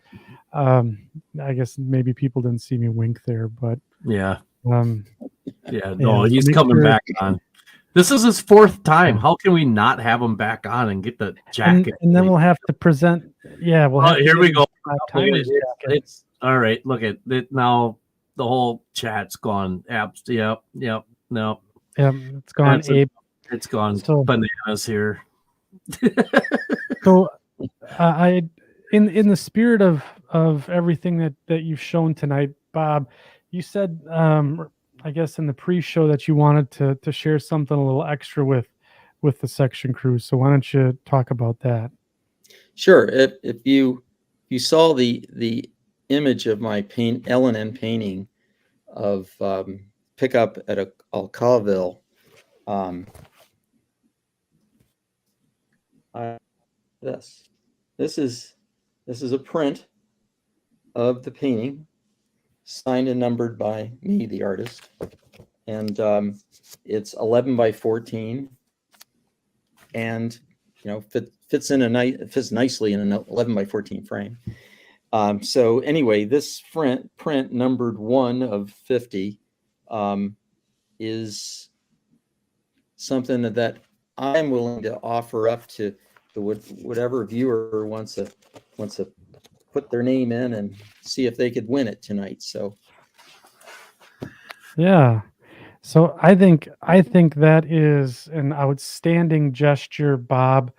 And I think what we'll do is we'll go and we'll talk about your I guess you could call it a gallery called the Old Depot Gallery. And let me just share the screen here. And I think that's what we're going to do tonight here. So in the chat, and I'm going to start collecting comments. I need everyone out there to put in hashtag Old Depot Gallery in the comments to get entered to win the print that Bob, the L&N print that Bob is offering up this evening. So yeah, and Bob's got that up there. I'll bring it back up one more time. So that's what's on the line tonight. So in the comments, make sure that you are putting hashtag Old Depot Gallery, and I'll leave that up here while we collect entries here to get entered into the drawing for this print. But I do want to, while we're doing that, just briefly talk about the Old Depot Gallery yourself, and I'll share the website here up on the screen.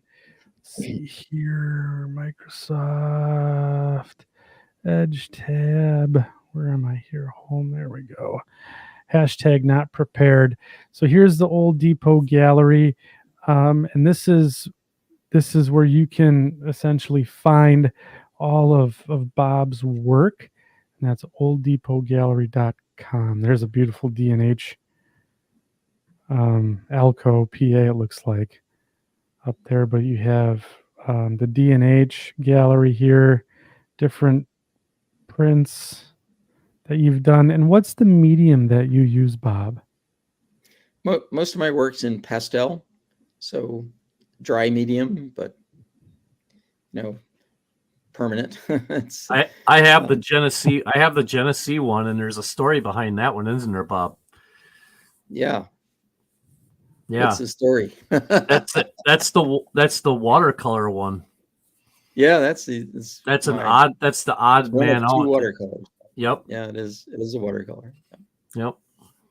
Yeah. So you have steam locomotive, diesel gallery as well. Yeah, there's the print that we're looking at doing tonight. So how long have you been doing the pastel artwork? Yeah, I've been pretty much doing it since 2006. So it's at 17 years, going on 18 years. Wow. Just absolutely beautiful pieces of art. And thank you. Yeah, there's some nice prints available. The originals, are they for sale as well? Yeah, the ones that are still in my possession are for sale. So if you see something you like, Okay. there's the Rock Island piece that I showed you earlier. Yeah, most of my stuff And is then, Eastern roads, but there's a few outliers there. yeah. There's a couple questions. Have you ever done a calendar, Bob? Yes, I had done an annual calendar every year except this year there won't be a calendar. Okay. I think the problem is someone made the comment that there are three things that people don't use anymore, and one of them is calendars. So I Right. don't know what the other two are. Probably a camera and everything else that our cell phones have And a replaced. watch. But Yeah, on a right. watch. And maps. And maps. But yeah, you just have a So, fantastic array of artwork here. And I mean, they're going to look good in any train room or crew lounge or even right in the middle of your living room. I think all of these are yeah. just beautiful works of art. So, I'll tell okay. you what, if anyone's Go ahead. interested in ordering a print, I'll do 20% off anything on my website if someone mentions Second Section podcast in their order. If you email me, and if you order something and email me and say that you saw me on Second Section podcast, I'll take 20% off and reimburse it to you. So Yeah. So, all right, to get Christmas entered is into yeah, right. Christmas is coming. So to get entered, make sure that you do hashtag Old Depot Gallery in the in the chat tonight and throw that in there. That's just like you see on screen. And we're going to do that. We're going to do the drawing here quick, and then we are going to get into what's on your workbench as well. And Bob's been gracious enough to be special guest referee this evening for this. So, all right, we're going to take last call here for entries, and I'm going to bring up we got 41 entries in there. We can do better than that. Make sure you get Old Depot Gallery in there, and I'm going to bring up the I've got a giveaway question tool here. I've got a question for you, Bob. Bob, do you got anything on the easel right now? Do you got anything you're working on right now, or are you just kind of taking a little break, or anything in the idea bin? Taking a little break. I've got some work, some railroad painting work that I'm doing right now. I've got a landscape on the easel, but no trains in it. His landscape is, I don't mean to sound like I'm, trying to boost you up or anything, Bob, but your landscape artistry is absolutely incredible. I mean, if you guys think the train stuff is cool, check out his landscape stuff. Is there a place they can look at your landscape stuff there, Bob? Yeah, on my non-railroad website, it's FrascellaFineArt.com. You can find it there. Yeah, it's absolutely gorgeous. There is a link on my Old Depot Gallery page to my fine art website, so you can link to it that way. Actually, cool. Mike, all of my paintings are landscapes. They are. Some of them have trains in them. Some of them have trains in them. Yeah. I think we've had that conversation before. Yeah. So, all right, section crew, what do you think here? We should probably go ahead and give away the print here. So we'll bring up, we got the drawing on screen. I'm going to hit the draw button and we'll see who wins. Here we go. Me. Oh, no, I'm not eligible. Incorrect.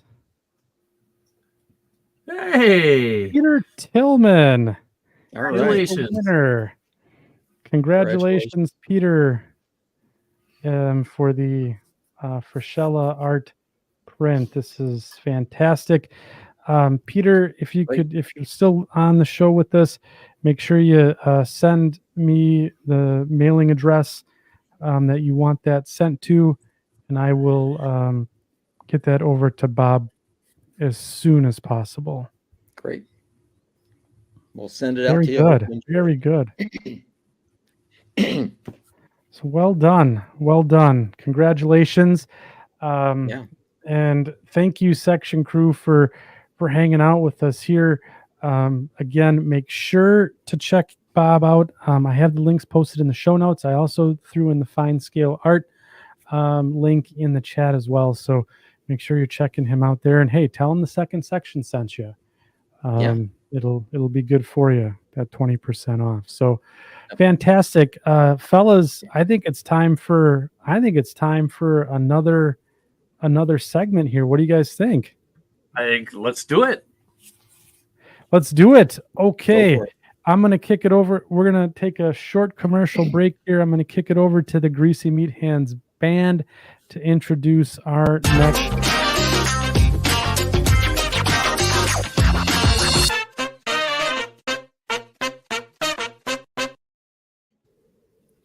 Yeah, All right. It was funky. Away, Andy. What's that? I just noticed your hat.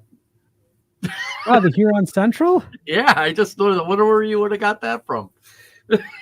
Yeah, that's a courtesy of one Mike Ostertag Esquire. Esquire. Esquire. Holy cow! Yep, it's getting deep tonight. It's getting real deep in here now. Holy cow! Bob's presentations got me all a Twitter here. Speaking of Twitter and social media and stuff, it's time for What's on Your Workbench. This is where we go and ask our section crew, who is part of our Facebook group, the Second Section Podcast, to show us what is on your workbench. And we'll go ahead and take a look at all the entries this evening. We have 77 comments, so it plans to be a doozy. I'll do my best to read as fast as humanly possible. Hey Bob, does it count if Ned asks if Ned says to bring you back? Does that count? Is that the same as me saying bring you back? Ned's a good guy. Ned's a very, very good guy. Yeah, and Relatable 100. Yeah, I'm a little delayed tonight. I don't know what the deal is. Mike made the comment too, so I apologize for those who are going to watch the replay. It's going to be like a little watching a Godzilla movie. Yeah, new voiceover. But anywho, here we are. It's time for What's on Your Workbench. We got quite a few to get through this evening. As you can see, my workbench has got quite a bit of stuff on it there. Some tools, an F unit that almost got wall bashed. You can learn more about that by signing up for Patreon. I have a little blog post about that. But yeah, let's get into all of the comments here. So let's go. I'm going to do this. This is always fun. All comments. Go up to the very top here. So Mike Shanky, still working on my JLTV. I got 2 done so far. Also taking better photos thanks to Mike Ostertag. So those look really sharp. He's doing really good with those. Yeah, I can tell you from experience they are pretty close to life. So yeah, you're doing good, Mike. Let's see who else we got on here, and then not enough of them. Got enough of them to do. Yeah, little work in front of them there. So let's see here. Oh, geez. Here's Robert Pettit. Yeah. Oh, geez. Yeah, I got to write that one down right away. This was. Yeah, right off the bat, shooting the win here. We got a nice. I guess menagerie of stuff here. A remote. We got a scale, old water bottle, some decoder work going on. Looks like a switcher in the cradle. Instacure. Toilet paper? Toilet paper? That's a new one. That's new. That's a new one. That's a new one.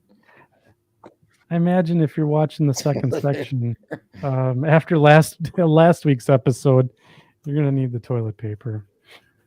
Yeah. Right. Yeah. right. Yeah. But, well, there you go. A little zinger there, and then here's a closer look here, the Sioux line switcher that he's working on. Yeah. There we go. He says Robert's saying he's waiting on a next 18 decoder to show up in the mail. All right. Ooh. John Whithouse, former Workbench of the Week winner, says, in light of the St. Louis show, my hometown, Yeah, there we I've go. been working on the Manufacturers Railway Company roster as it was in 2006. I still got a ways to go. I'm not at the Workbench tonight. I'm stuck on an oil train tonight, but they're on the Workbench at home. So that's really cool, John. safe Thanks trip. for setting that out. Have a safe trip. All right. Justin Jankowskis. He's Mesco Glass, another customer on the Vine Street branch, and with a little paint. Wow. Look here. Nice Looks work, well, Justin. that looks really good, Justin. He's a D&H modeler, isn't he, Bob? Sure is. Yeah. Fine work, Justin. All around good guy too. Yeah. Frequent contributor Tony Dixon, and I believe former Workbench of the Week winner. This guy is always doing something. 1/64th scale UP hazmat training tank car buttoned up. Dang, that looks good.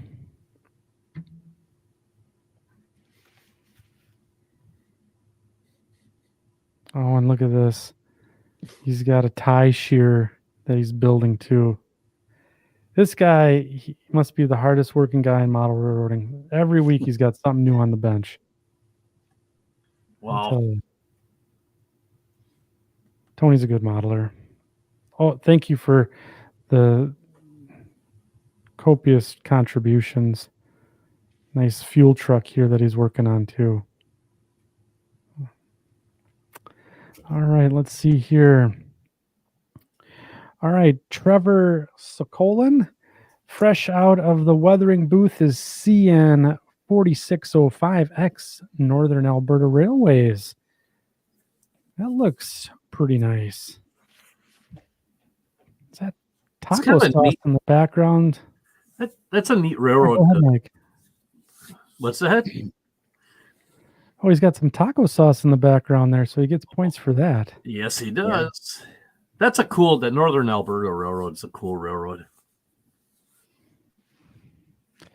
I know nothing about it. I got a book on it. It's really Do you? neat. Yep. Doesn't surprise me. Tony Dixon here. Now he's getting into the advertisement here with the SD60M in 1/64th scale, lining up the taco sauce. He's getting ready. Wow. There we go. That's good stuff. In S in 1/64th. Yep. Nice. Public service announcement. I'm going to try and stay away from calling it S scale. I'm going to try to say 1/64th. All right. I went on a rant, Bob. I don't know if you know that. That's Yeah, why he's I saying noticed. I noticed. You're so polite. Dennis Blank Jr. working on lights, LEDs for the staging yard on my N scale layout. Got a few photos here. Some passenger cars. Very good. Looks like we're in. Oh, it's here. We are lit up. That's clever how you have that set up there, Dennis. All right. I'm picking up what you're putting down. Get that. All right. Daniel LeDuc. Sunday workout. clean out my bench a bit, did some axle weathering. Yeah, the workbench is pretty clean. Yep. I have to say that. Even the paint booth is clean. And here we go. He's got some, looks like, the old wheel tread guards. Tread guard, whatever you want to call it. The things I can never seem to make work right. I'm always peeling paint off of it anyway. So let's see here. All right, John Reynolds.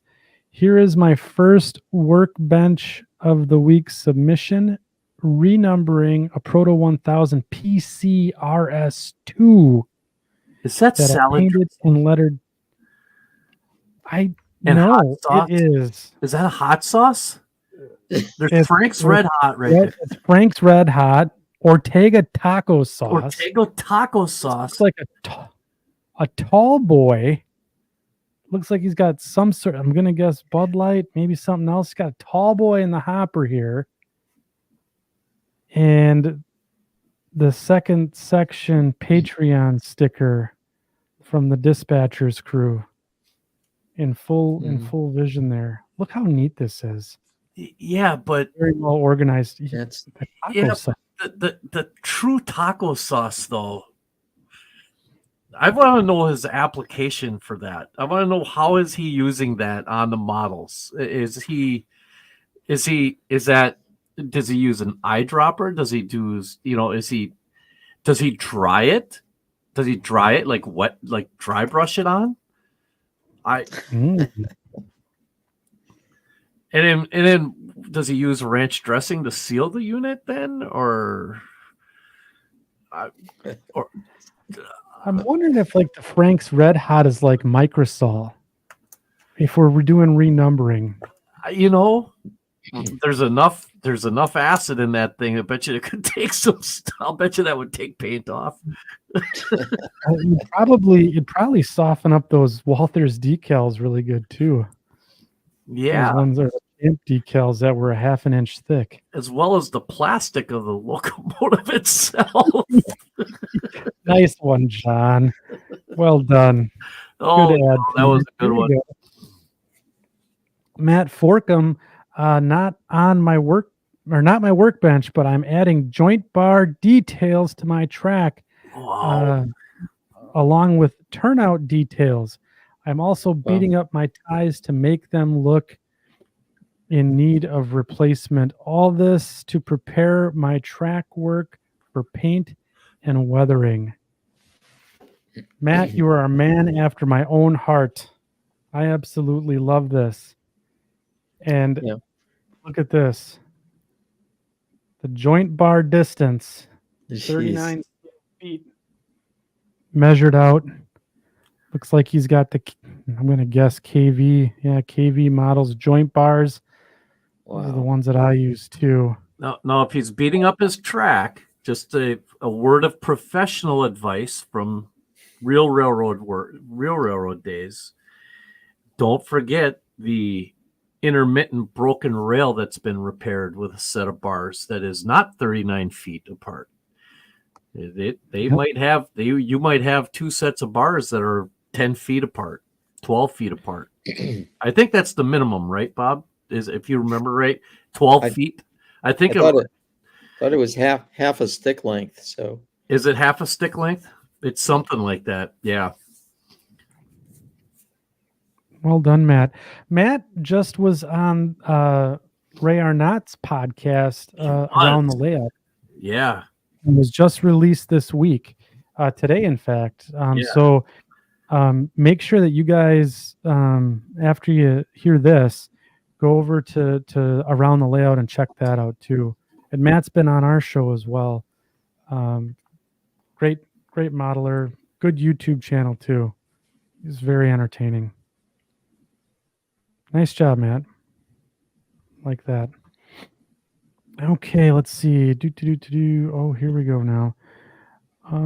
Joe DeLusso, unfortunately, I'm in between projects at this time. Gary Rumming, excuse me. 122 individual packs of evergreen styrene are on his Holy workbench. cow. Wow. Atta boy. Now I know why I can't get any. Gary's got it all. There you go. If you need styrene, make sure you hit up Gary because he has it all. That's a lot of styrene. He was on that. All right, let's see here. Robbie Crouch, N-scale flanger I'm scratch building. Okay, I'm interested. I'll be starting a new one soon. I'm not quite happy with this one. Okay. Robbie, keep us posted on your progress here. I like where his head's at on this one. Yeah. I'd like to see progress photos on this, Robbie. Is that a Jeep 30? Plows should be back to back, though, right? Is that the way flangers used to be? I haven't seen one in so long. So they're bidirectional? Yeah, I don't remember. I can't remember either. It looks good, though. I like the way he's got the plows built. I'd be interested to see how he did that. Yeah. Out of styrene, no less. That would be. I'm good guessing some heat was involved, but. All right. John Farrington. Lots of projects in progress. Bonus points for second section on the screen. Look at taco this. sauce. He's got a taco sauce, yeah. Yep, look at this. We have some taco sauce over here. It's like some maintenance away. I'm afraid that we're going to get away from from the taco sauce and actually end up with guys putting taco sauce on their layout or on their workbenches now after what John Reynolds posted. He's not the first person to do this. We've seen Taco Bell packets of hot sauce and. Oh, see, I can't remember that. I'm getting old. Oh man, I'm getting old. I live for this stuff. This is. Tell me about it. You couldn't tell, Bob, could you? Yeah. What am I looking at here? Yeah, oh my right. goodness, Michael Kisser DCCODs. Wow. I don't know what this is. Wow. I'm not sure either. But if you put them together themselves, nicely done. Wow. Occupation detectors. Oh, there you go. Yeah. Yep. My acronym brain went crazy. Got it. All right. Ooh, we don't want to skip any. Here we go. Andy Pennant. Wow. Super detailing. This is cool. That's really cool. Interior of my O-gauge Class That is 8. impressive. Yeah. I love this. Is that a coffee pot? Yeah. In the background? Oh no, on the yeah. cab. In the cab right there? That's cool. Dang. I absolutely love this, Andy. Please keep us posted to the progress of this. This looks really good. Yeah.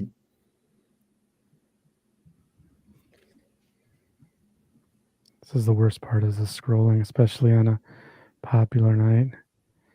Don Stewart Thompson, pretty much done with this Flying A from Walther's, hashtag not sponsored, Al's service station. Wow. That's turning out good with the light inside it. Neat. I like that. Yes. Nice. That's good. And you have ample room here for more projects. Yep. You got a few more kits in here. Don't be afraid to take it. Well, you're starting to take advantage of the vertical here.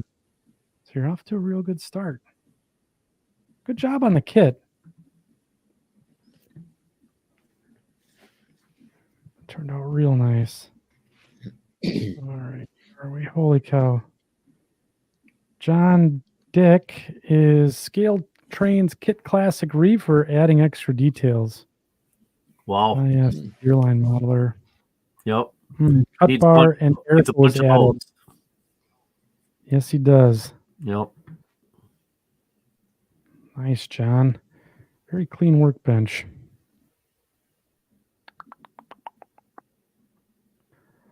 Oh my goodness, I lost everything. Here we go. Tony Cook tuning in. This railroad company HOU33B sound ready release. Check the factory installed speaker. And a beautiful Rock Island bankruptcy blue GE unit. Yeah. That is pretty. Were the walkways really white? I don't know. That'd be interesting. If I've never really seen a lot of overhead shots of that paint scheme. Same here. Well, they weren't white for long. Right. No, deferred maintenance on the Rock. Timmy Ellum Chapman, nothing pulling it down. Moving time, bigger things to come. Oh my goodness. Look, this cutting mat should be hung in a museum. It does. Yeah. It really honestly does. Timmy is a former Workbench of the Week winner.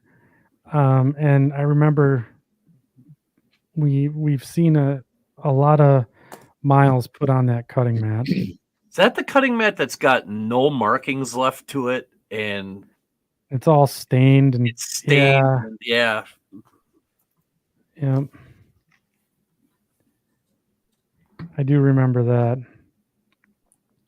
Okay. Let's see here. We're getting close. Oh my goodness. Robert Brown. Oh, here we go. Oh, holy cow. Oh, yeah. Working on building turnouts for the layout while watching the podcast. So this is There's not great. a whole heck of a lot of room left on that one.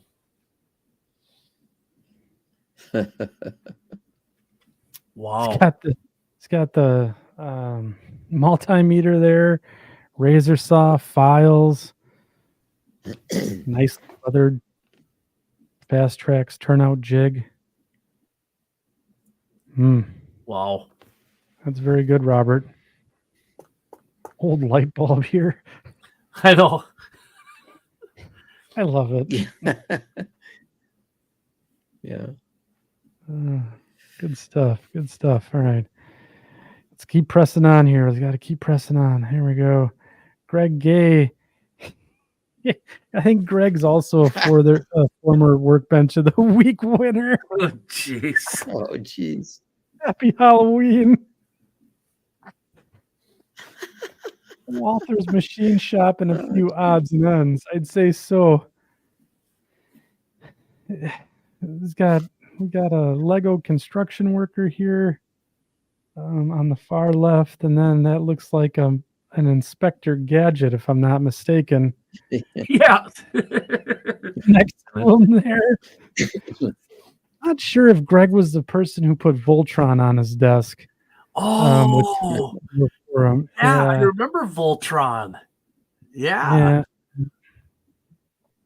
Well done, Greg. That's crazy. Oh, goodness. That was pretty good. Oh heavens, we got to be getting close. Here we go. Jim Barrett says, I'm having a break from structures by preparing a C424 for patching, converting a GP9 to M&E 22, and thinking about the GP15-1. I downed tools for the live photo, though I'm not usually quite this disorganized. I like the use of the drill press for additional vertical space. Yeah. Get That's bonus actually, points for that. yeah, I'd say there's some bonus points for ingenuity with that one because, and on top of that, that table's adjustable for height. So you can go up and down to get more stuff underneath there. Yeah, that's not a bad idea. Really good thinking, Mike. That is some good thinking. Yeah. Okay, so it looks like he's using a coffee cup or something. Control. See that? He has something in a coffee cup. Wow. Yeah. That's a good idea. What's in the cup? What's in the cup? Yeah. There's And a paintbrush stick. There's a brush sticking out of it. Yeah. Yeah, right. I see some hidden taco sauce there. Yeah, is that a second section podcast sticker under the taco sauce? No, upper right-hand corner of that, right, right there. Oh yeah, look at that. Yeah, there you go. There's all sorts of Easter eggs in here. There are tons of them. And then look at this. Yeah, we got that sticker right there next to the machinist square. Yep. Boy. And there's not very much space. It's good. It's good utilization. I like this one. I like this one a lot. Yep. Should we keep going or just call Jim the winner? Nah, I'm just kidding. We'll keep going. Everyone else who took the time here. Jerry Jackson working on switches for the yard, checking dimensions with the NMRA gauge, soldering wires, checking for good conductivity, 100% passing so far on the micro engineering number 6. Always a good idea to check your manufactured switches. Yep. For all of the points that Jerry's talking about. And he's got our friend Boomer on screen in the background. Always good to have in your background and just sit down and watch that. Or have him just to listen to. He's good for that too. Exactly. All right. Here we go. Nick Royer. It's first structure from my new switching layout. All right. Looking good. Keep us updated on the progress. Looks like a warehouse of some sort, yeah? Yeah. Wow. Keep us posted, Nick. Here we go. Friend of the podcast, Sean Hoppert. He's making videos. So Sean was at the RPM in Naperville in Chicago. Did a bunch of reviews on some stuff. He's got a nice channel called Sean's Trains. So make sure he was one of our first recurring guests on the show. Yep. Way back when, 2 years ago. So make sure you check out Sean's channel. He's got some fun stuff on there. I saw those auto racks. I was down at Naperville. Those things were really sweet looking. They were nice. Roca models. Yeah. Yeah, they do look really nice, don't they? Can't believe all the entries we got here this evening. Ryan Osmalski, after being away from the workbench in the warm months, I'm finally getting back together for modeling season. Who knows? Maybe that GP35 will get finished. Only 14 months making. Well, you can't rush perfection, right? Yeah, and you're supposed to enjoy the hobby, right? Exactly. Yeah, but I mean, there's a lot of potential here for you, Ryan, to get projects on here that this Milwaukee Road unit could slide right in on the cutting mat there. Yep, exactly. There you go. Well, all right, here we go. John Garvin. Look at that. Update. Some progress. The filing cabinet is moved to the side and a table in its place. I hope that looks different. 5 more square feet will be more than enough room for my second section mug. Happy model railroading, everyone. So John Garvin won Workbench of the Week last week. And I think it's a fantastic endeavor to prepare space for the coffee mug there that he got for being a winner. Looks good. And it looks like I could probably wiggle around in there now if I had to do some work on John's bench. Yeah. It's good.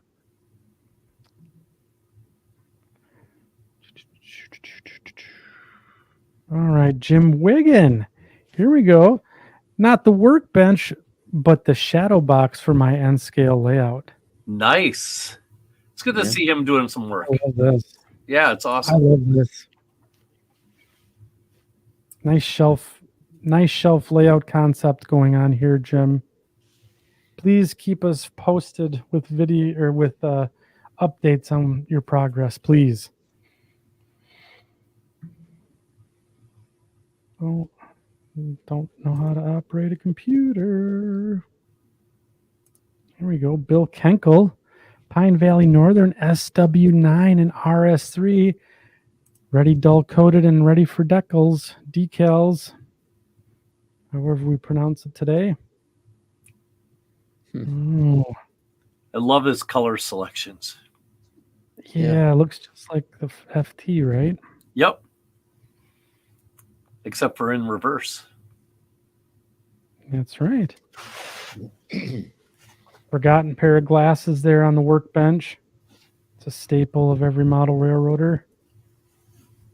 Look at this. Yeah. Dun, dun, dun.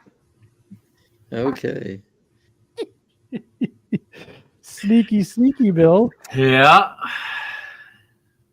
That was pretty good. All right, man. Can you believe all the entries we got tonight? I know. I can't believe it. Wow. Oh, here we go. This one's going to... I saw this one earlier. C.A. Fain with chair.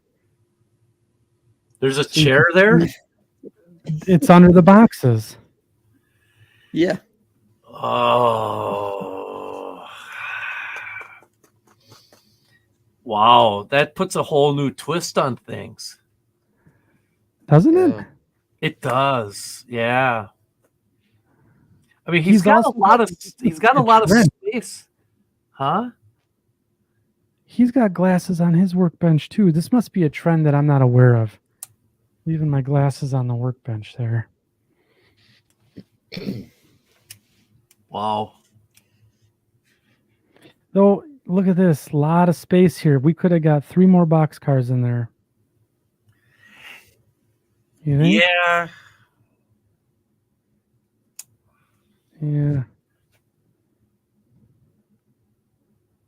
See here.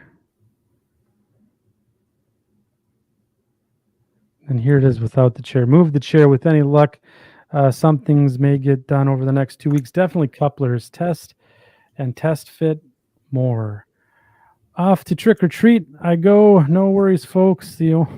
I only act like a kid at home.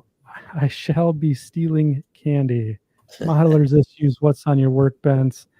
Who needs couplers? Martin Family Project. Calgon. Take me away. Well done, CA. Oh, heavens.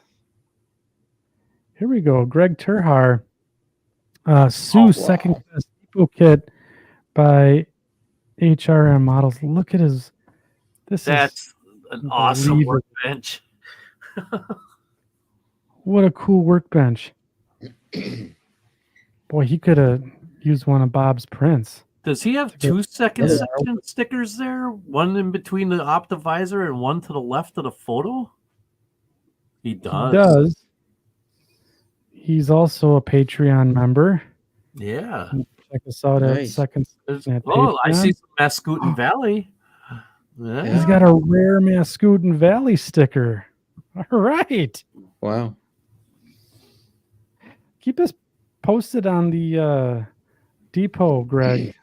To see that come along. All right, Mike Roberts. This was last week's Workbench of the Week winner. as well, if I'm not mistaken. Well, that's right. We had 3 of them. Local detailing. We had 3 of them. Yeah, the trifecta there. Detailing mode, 4 RS3s. Now 13 more locos in the box to the left. Look at that. Next to the A&W can. Oh my goodness.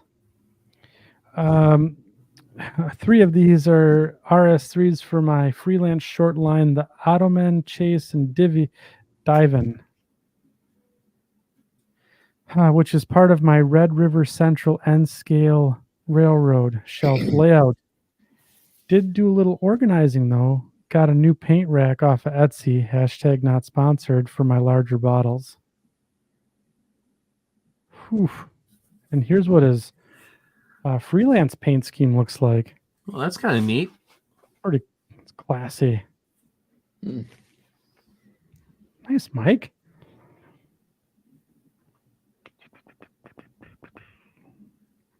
All right. Oh,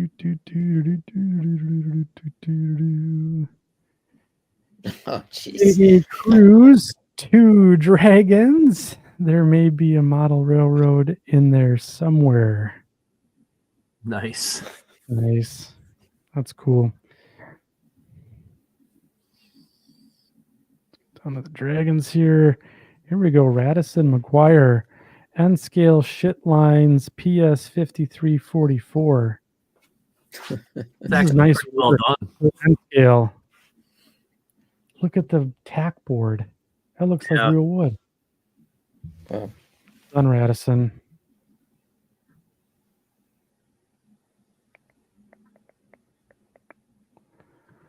Roger Kajawa.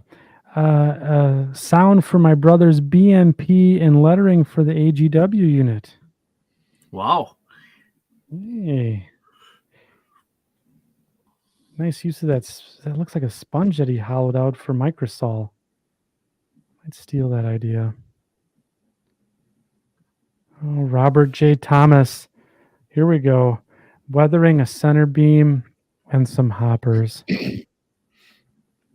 Got the taco sauce center. Even has a weathered bottle of taco sauce. Yeah, he does. Even weathers his taco sauce. He's weathering his weathering material. Yeah, good move. And this is where I'm leaving it for tonight. Not quite dry. Oh, looks pretty good, Robert. Yeah, it looks really good. He's a good model.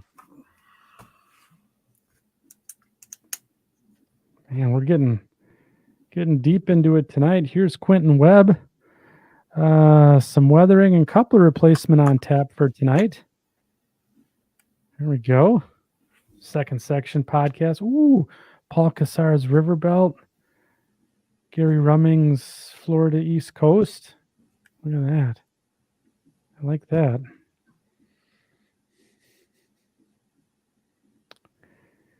All right. Steve Gilligan.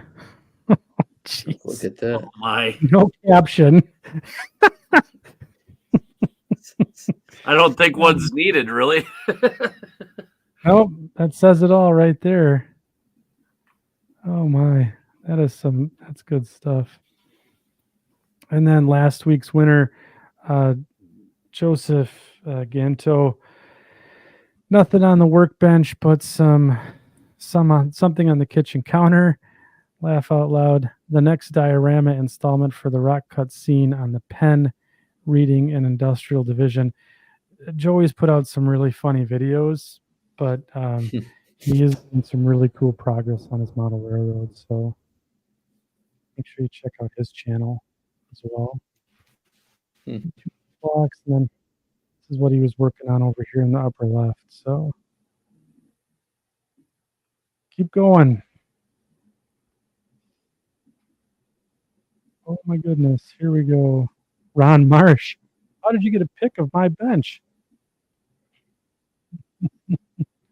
Martin McDonald, not much to show at the moment. Have been working outside on our new property, the hobby box I built in the wood shop in high school about 35 years ago.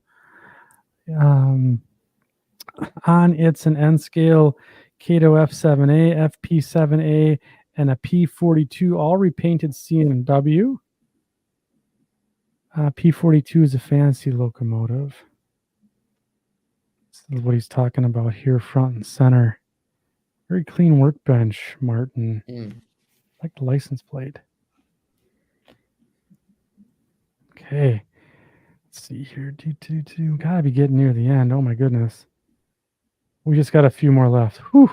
Getting tired. All right, here we go. Paul Scott August, working on detailing my ITLA Kit Bash warehouse back to a clean and organized workbench for now. Nice. Yep.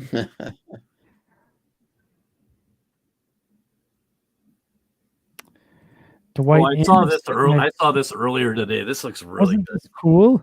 Yeah, this is really neat. Dwight Anderson, my very first attempt to create burn marks on a GE locomotive. Man, if this is your first attempt, I can't wait to see what happens when you get done with engine number 100.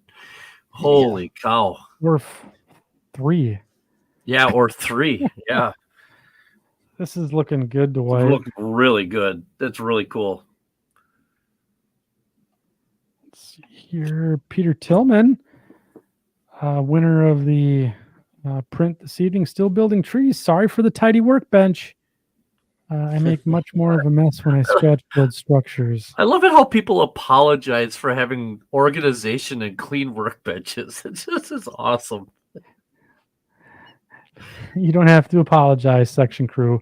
Nope. We're just deranged people over here on this side of the mic. All right.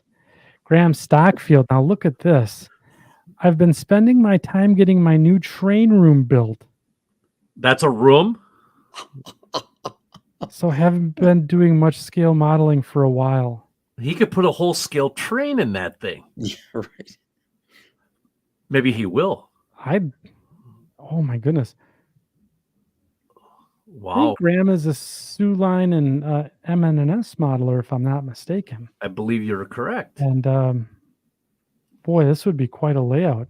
He could almost put the whole M&S inside that thing. Can you imagine? Maybe that's what he's going to do. incredible. Graham, let us know. Yeah, that'd be awesome, Graham. And here we go. Mike Slater adding a Rapido beacon on the Athearn Genesis GP9 Phase 3 loco. Those are fun. The Rapido beacons or the Yeah, GP9? no, the Rapido beacons are really really neat. They're very similar to the ones that who's that guy's name? Aaron Heine or Aaron Hine? Yeah, he did. And our last one for the evening, got some power on the test track, testing a 3D printer shell for a 44-tonner to be an Arcade and Attica 110, and getting ready to swap steam engine shells for the Bachmann 460 for an Arcade and Attica number 14. P.S. Would love to see Arcade and Attica on the New York State short line of the show. Wink, wink. You never know what you're going to find. Mike, that's a big suggestion for you.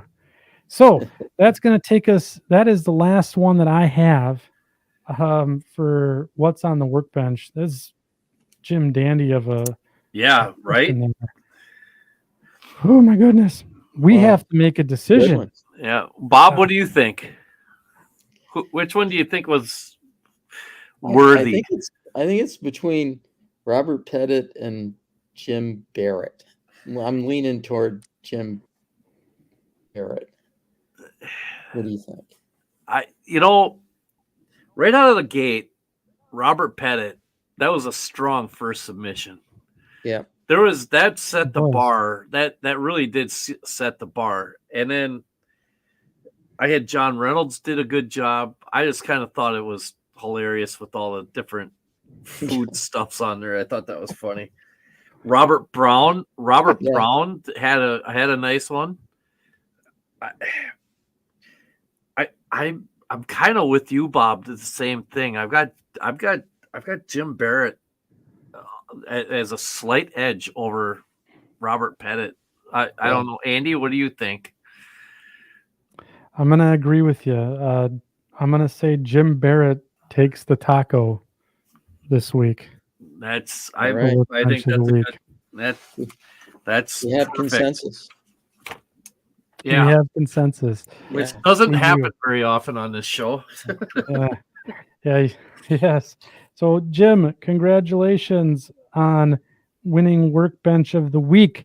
Aside from the dubious honor and title, also please PM me after the show, and I'll get your address, and I will send you some second section merchandise, either a coffee mug or a T-shirt. So that's what's at stake for what's on the Workbench nowadays. So send me a PM, and we'll get you all squared away. So thank you guys, thank you section crew for joining the fun this evening on what's on the Workbench. So I'm just looking at my scribbly notes here. We got two more things to talk about before the show wraps up. We are going to have Bob back for round 3 if he'd have us, Bob. You offered up the D&H stuff, so let us know if you want to come back. This show went off amazingly tonight. We carried almost 100 all the way to the very bitter end here, but we have a new segment coming, Mike. Yes, we do. Yeah, I'm counting. Hold on a second. 15. And Mike's counting. I'm counting. But I just want to say, Bob, thank you again. It was tremendous show. I've gotten a lot of positive feedback. I'm getting personal messages from people saying thank you. We absolutely loved it. And I'll be sure to send those your way. If you have any other questions for Bob about the stuff that he has or his fine art gallery, either the Old Depot Gallery or his fine scale art, be sure to reach out to him as well. Okay. Certainly. Enjoyed being here. So Mike, are you ready? I'm ready. Okay, let's wrap this up and get us home here. We're going to talk about our last segment of the show. Yep. And this won't take very long. This is not going to take very long. No. Okay. So last show we kind of teased and said we were going to bring up a new segment called the locomotive of the show. And so what I have done is tonight, what we're going to do is we're going to select via completely random, the locomotive that the next show we will talk about. So, okay. I have 668 different locomotives by 20 manufacturers in a randomizer. And it is everything from, we have everything, Alco, Baldwin, Bombardier, Bud is in here, EMD, Fairbanks Morris, GE, the list goes on, Lima Hamilton, Montreal Locomotive Works, Morris Knudsen, MPI, NRE, Plymouth. It just goes on and on. I got 20 of them in here. Okay. So what I'm going to do is I'm going to go over here. I'm going to share my screen. Oh man, I can't wait.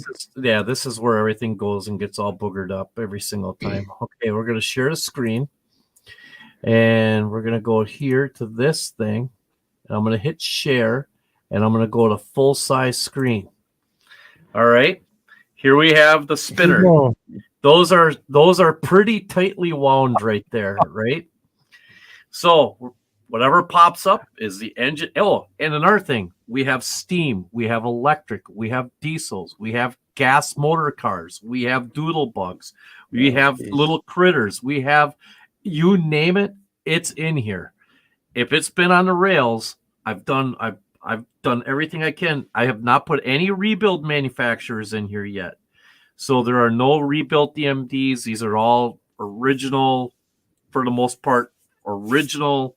I shouldn't say no rebuild manufacturers. There's Morris Knudsen, MPI, those guys like that.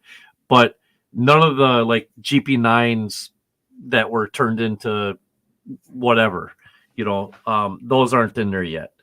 But I thought 668 was enough. So here we go. Are you ready? Yeah, I'm getting hypnotized here. All right, here we go. The locomotive of the show for the next show is going to be the Mate made by GE. The MATE by GE. There we go. That'll be an interesting thing. So now the question is should I remove this? Should I remove it from the thing or just keep it in here? Yeah, you got to take it out. Once we do that one, we got to move on. So we don't do that. So it's the Mate has been removed. So that is the where's my little stop sharing thing? There we go. There we go. That's all it. Right, so the Mate GE. Yep. This is going to be interesting. It should be. I have no idea what that even is.